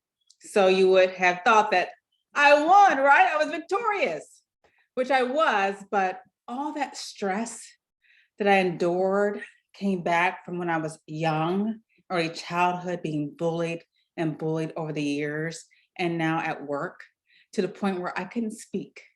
I couldn't talk to anyone. I couldn't shake anyone's hand. I had a job or a position where I was required to speak to other leaders from major corporations, and I couldn't talk. I couldn't even answer a phone call or leave a voicemail. It was that bad. And that also led into my journey of finding out more about the art of public speaking and overcoming stage fright, which that was 19 years ago. I know I'm dating myself, but learning how to just really express myself in a different way that serves other people really allowed me to break out of my shell. At that time, I was very introverted. I couldn't talk to anyone besides close friends and family members. I knew that life wasn't going to be very grand for me if I kept going down that road.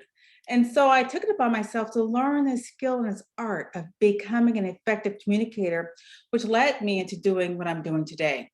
And the reason why I do what I do today, as far as public speaking and coaching people on how to really step up, own their power, speak up, use their voice in the way that demands control, because they are worth it. They are worth it and worthy of the absolute best.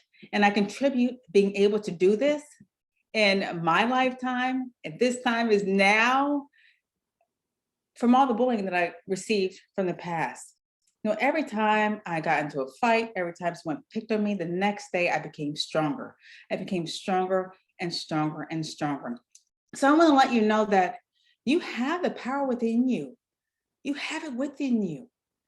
Sometimes you just need a little bit of help to bring that out, but you have the power to speak up, to use your voice, and to let people know that, no, I'm not taking anything anymore, because I am worth more. I am worthy, and I am powerful, and what I have to say matters.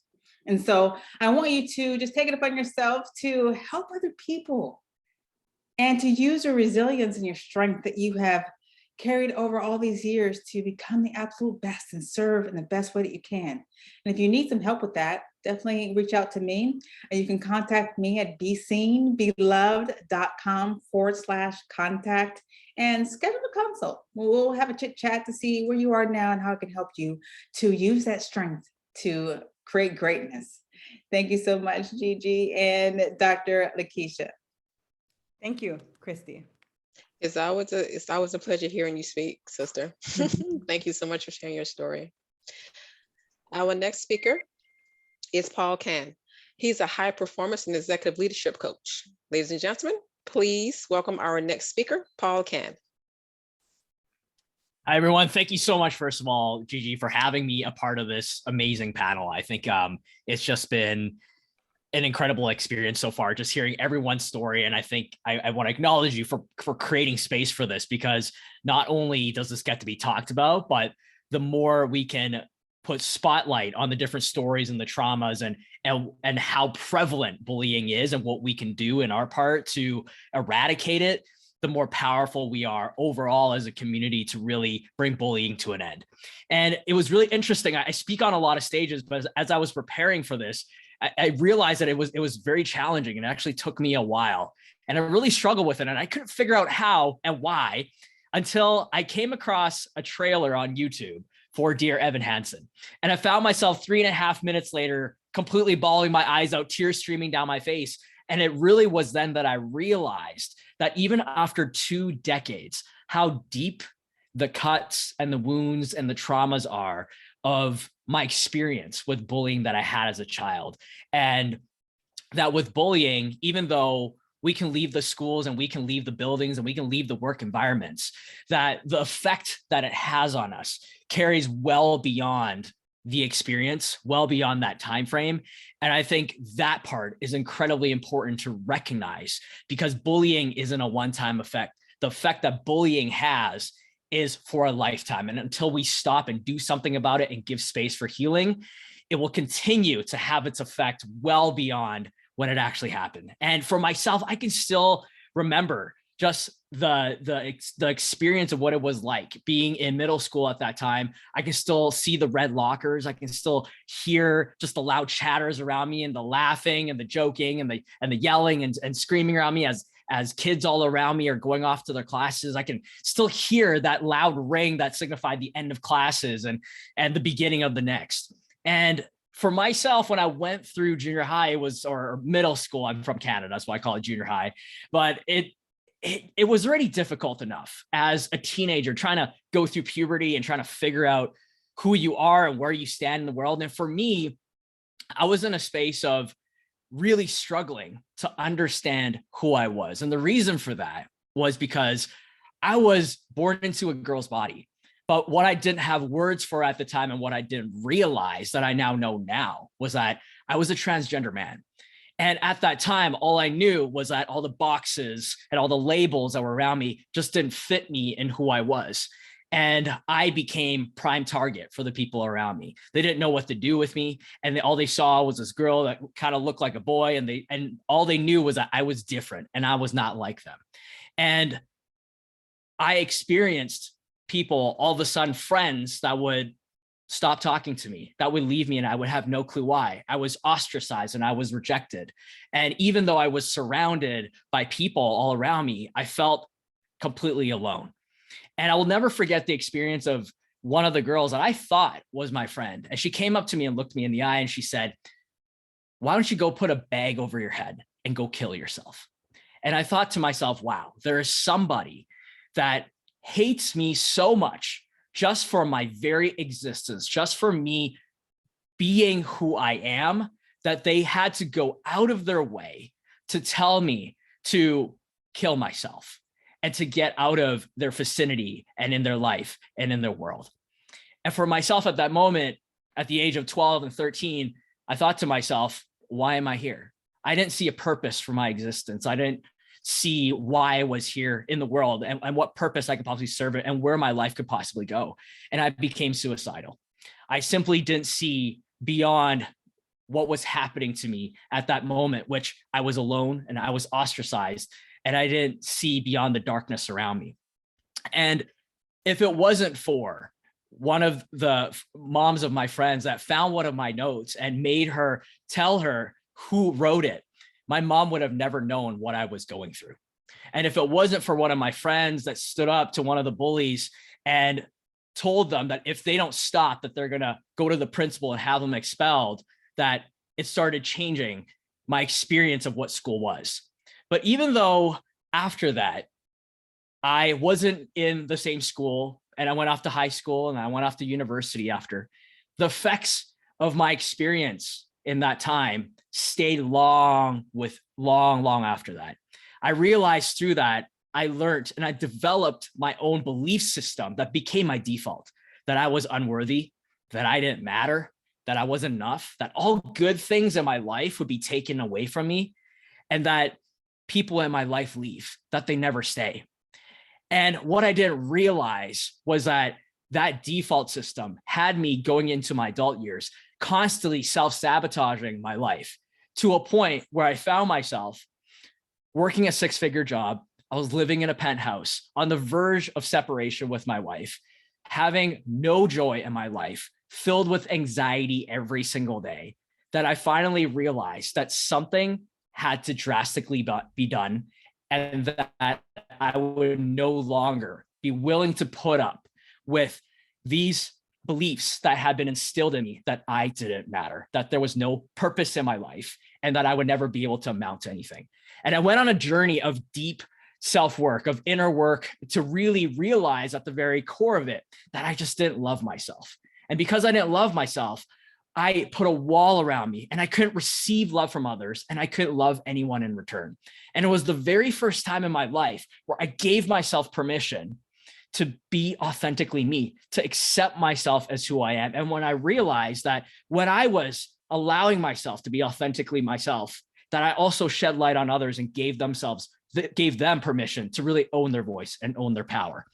And so what my experience, my pain led me to was my purpose of what I do today. And the reason why I'm so incredibly passionate about standing for people being their full authentic selves and creating their best life full of joy, authenticity, and freedom. And throughout my journey in the past 2 years, where as I've coached high performers from CEOs to Olympians, and also supported teenagers all the way to 85-year-old grandmas, what I realized at the core of everybody finding their vision and breaking through the things that are in their way to get to their highest potential and to live their best life is that we all actually are the same. We all want the same things. We want freedom. We want freedom to be our full authentic selves and to use our voice and to be who we are without fearing for our lives and fearing that we aren't going to be able to survive. We all want to matter. We all want to be valued, seen, and heard. And at the very core of it, we want to feel like we belong, that we have a place in this world, and that our very being is enough to be a part of a bigger community that loves and accepts us. And that all starts by us taking a stand that bullying has to stop. Not just has to stop, it stops here. Because it is not only becoming something that is talked about, it's becoming an epidemic. 1 in 5 adolescents have said that they have experienced bullying. And if you think of it from a Zoom screen, that's 5 people on every Zoom screen. And if you think, and within that, 1 in 20 adolescent children commit suicide every single year. If you think about that, that's 2 people on every Zoom screen, as we have, all these different boxes of humans in front of us. And it was a little bit of a different screen right now. But when we look at that, this is becoming an epidemic because for so long, we've looked at it as something that passes. We've looked at it as something that just goes away, and we look at it as a phase, but it's not.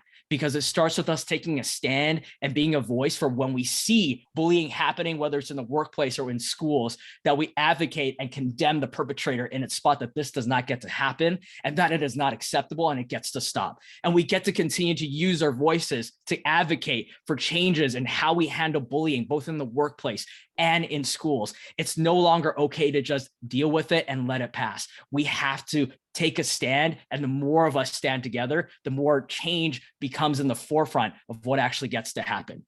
And what I'll say at the very core of this is that if you are going through this right now, if you are someone who is experiencing bullying wherever you're at, I want to let you know that you are seen, that you are heard, that you are valued, and that you matter, and that you have a purpose in this world, and your very being here, there's only you that can bring that purpose to life. Nobody else in this world can do that. And I want to let you know that it not only gets better, but your best life is ahead of you and is more magnificent than what you can possibly imagine. Because if there's any doubt in your mind, I want to let you know that not only it can be possible, but yes, you definitely can. Thank you, Paul. Your best life is ahead of you. I love it. Yes, thank you, Paul, for sharing. I love your passion. Thank you so much. And we have 2 speakers left. I'm sorry, muted. We have 2 speakers left. I want to give a shout out to all our sponsors. Our first sponsor is Ragni Sinikas. She's the founder of World Women's Conference and Awards, Women Entrepreneurs TV, Change Makers Coach, and public speaker. Michael D. Butler, CEO of Beyond Publishing, book publisher, global speaker, media coach. Daniel Gomez, keynote speaker, corporate trainer, executive coach, confidence architect, and author. And Melanie Ake, she's a professional coaching and consulting, a certified John Maxwell team leadership coach and speaker. And of course, yours truly, Dr. Lakeisha James. I am the CEO and founder of Designer Events by Lakeisha, located in Georgia. Now, our next speaker, okay, could you tell me how to pronounce your name? Elise, maybe? It's Elise Salamoni. Elise Salamoni. Elise Salamoni. Elise Salamoni. It's okay. It's okay. We haven't practiced this. And thank you for being patient because I had to step out for a little bit. Thank you for being here. So Elise Salamoni, she's a business owner and speaker. Ladies and gentlemen, please welcome our next speaker, Elise Salamoni. Well, hello. I'm going to keep this somewhat short, but I will tell you all that I come from a healthcare background. I'm a nurse practitioner by trade. And how bullying became an issue for me, I wrote an article on LinkedIn about bullying, and it was an article that actually resonated with a lot of people. It got a lot of attention. Because of that, it kind of started my speaking profession per se. But here's the story. You know, as a young nurse, I've always been the only Hispanic in the room. And I was always extremely ambitious. And during my first couple of nursing jobs, I was continuing to finish my degree. And other nurses that I worked with were intimidated by that, I guess. And they were starting to find ways to poke at me and make me feel smaller than what I was. Luckily for me, I got commissioned in the military and had a wonderful 27 military career. And even though I had some bullying throughout my career there, it was very minimal. And I was able to combat that. But what I want to say is this article, I posted on a Facebook page for other nurse practitioners because I felt it was something that continues to resonate throughout our profession, our caring profession, yet we are like the worst to each other. And what happened was really interesting because on that Facebook page for nurse practitioners, what started happening was I was getting bullied in the comments. Why was I bringing this up? This isn't an issue anymore. You know, why don't you concentrate on the positive of nursing? And I was like, you're doing exactly what I'm talking about in this article. Instead of being supportive and understanding that this is a problem that we need to acknowledge as a profession and as women and as men in this healthcare field of caring professionals, we need to be kinder to each other. But it all comes from the top down. You have leadership and administrations that don't care and value the work that we do. And it all, excuse my French, but shit rolls downhill, right? So this is now the bullying issue. And then it goes down to, you know, the nurse practitioners, the nurses, the patients, you know, the nursing assistants, everybody. And it's really a critical issue, not just in nursing, but in healthcare in general. So what I have to say is that what I have done in my career is that when I am working in a hospital clinic environment, I become the cheerleader for anybody new that comes in because I want to be part of the solution, not part of the problem. And I've never been a part of the problem. But I've also realized, just as many of the other speakers have spoken it, that people that bully are bullying because they are suffering from some anger or psychological issue on their own. It's not you. And it's not your duty to make them feel better or to help them figure out why they're bullying you. So stand up for yourself. Don't accept that bullying and surround yourself with the positive people that support you and your people, because we all have our people. You could be the greatest peach on the earth and there's going to be somebody that doesn't like you for whatever reason.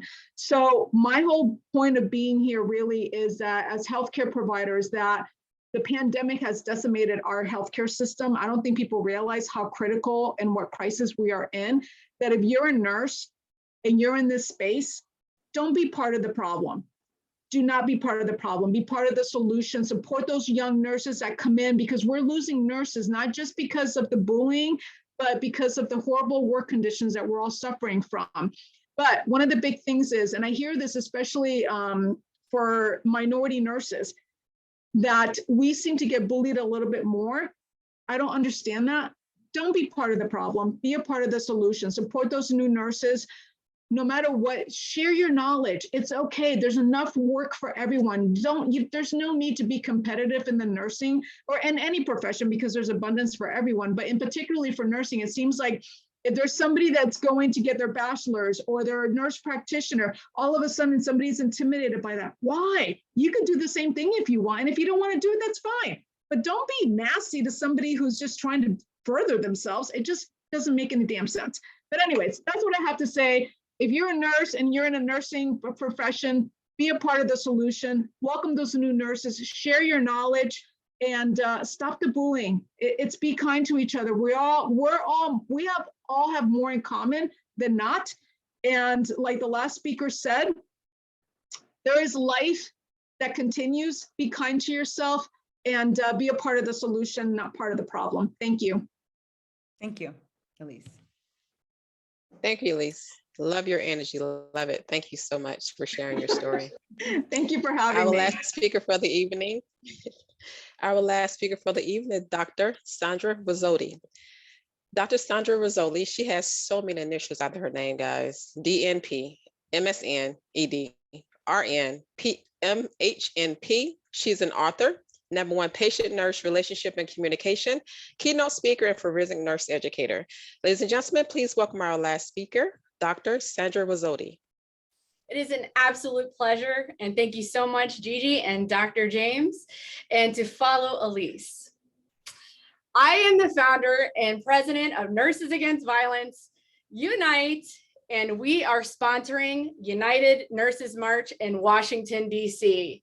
We are putting an end to all of racism. We're putting an end to incivility, bullying. It is not okay, and it goes as a circle of violence. I am here today to tell you a little bit about my story, being bullied as an elementary school student and into middle school. The last time a boy smacked me, I punched him across some chairs. And I'm telling you, that was when I realized my mental strength, I had enough. Growing up homeless, rough backgrounds, wearing Bobos on my feet. If you know what that means, it's shoes from Kmart. I did the best that I could to keep my head up when everyone else pushed me down. I was made fun of. I had cattle calls because I was always overweight. Nobody ever stuck up for me but me. I know what it's like to feel abandoned by not only my mother at 16, but also seeing that abandonment happening in my profession. At 16 years old, I became a CNA helper. And that is when I fell in love with my passion. Here I am today, a 9th grade dropout, getting my GED, pushing myself to my limit because nobody was going to take that away from me. I was going to push myself. I was not going to be a victim, but I was going to be the victor of my circumstance. And I was going to pull up people that could not speak for themselves. I stand here as the president and founder of one of the biggest nursing organizations that cares about nurses, that cares about everybody that's in our profession, that helps us with our jobs. We will be heard May 12th. And I would also like to say that I resonate with a lot of the speakers that were on here that were bullied at one time. Knowing your mental strength, not necessarily your physical strength, but your mental strength to keep persevering to get to your next highest level. My credentials are nothing. Who I am as a person is everything. You could be anything that you want to be. Workplace violence is a circle of violence. Once you're abused, you have the highest opportunity to be the abuser. And it is absolutely paramount that you break that cycle. And by breaking that cycle, you have a support system. With Nurses Against Violence Unite, we have a free a group support. It is workplace violence. Nurses Against Violence Workplace Violence Support Group. It is free on Facebook. And if you ever need to find anything about me, you can also go on nursesagainstviolence.org. I want to tell you, each and every one of you has the strength. You have the strength of a million lions. It is up to you. It is up to you to be hungry and go after what you want, because that is what we were put on this earth to do, is to change everything, to make people, empower people, and stick up for the people that don't have a voice. And if you find somebody being bullied, stand there and say, that is enough. That is not okay. It stops here. I want to thank you for this opportunity to have me on this wonderful panel. And I'm so sorry, I'm a little passionate about this topic, but I want you to know that we can all do this, and we've all made it here. But we also have children that are being raised by broken people, and we need to lift them up. So thank you. Thank you, Dr. Rizzoli. Thank you for your passion. Definitely appreciate it. Okay, speakers, this concludes our event. We're going to have some closing remarks by our host, Gigi Sabat, and then, of course, prayer by me. Thank you. First and foremost, I want to say thank you to our speakers and our sponsors of this event. I truly appreciate each and every one of you. Now, for those who are listening in, you heard from each of the speakers today, and what they've overcome in regards to bullying, and understand that you can overcome bullying as well, and you are not alone. Each and every one of us stand with you. We stand with you. I repeat, you are not alone, and never give up. Never give up. Hold on to faith and hold on to God.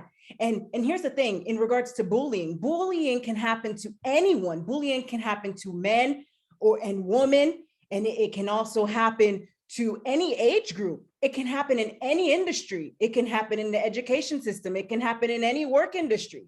It can happen anywhere. And so it does not discriminate.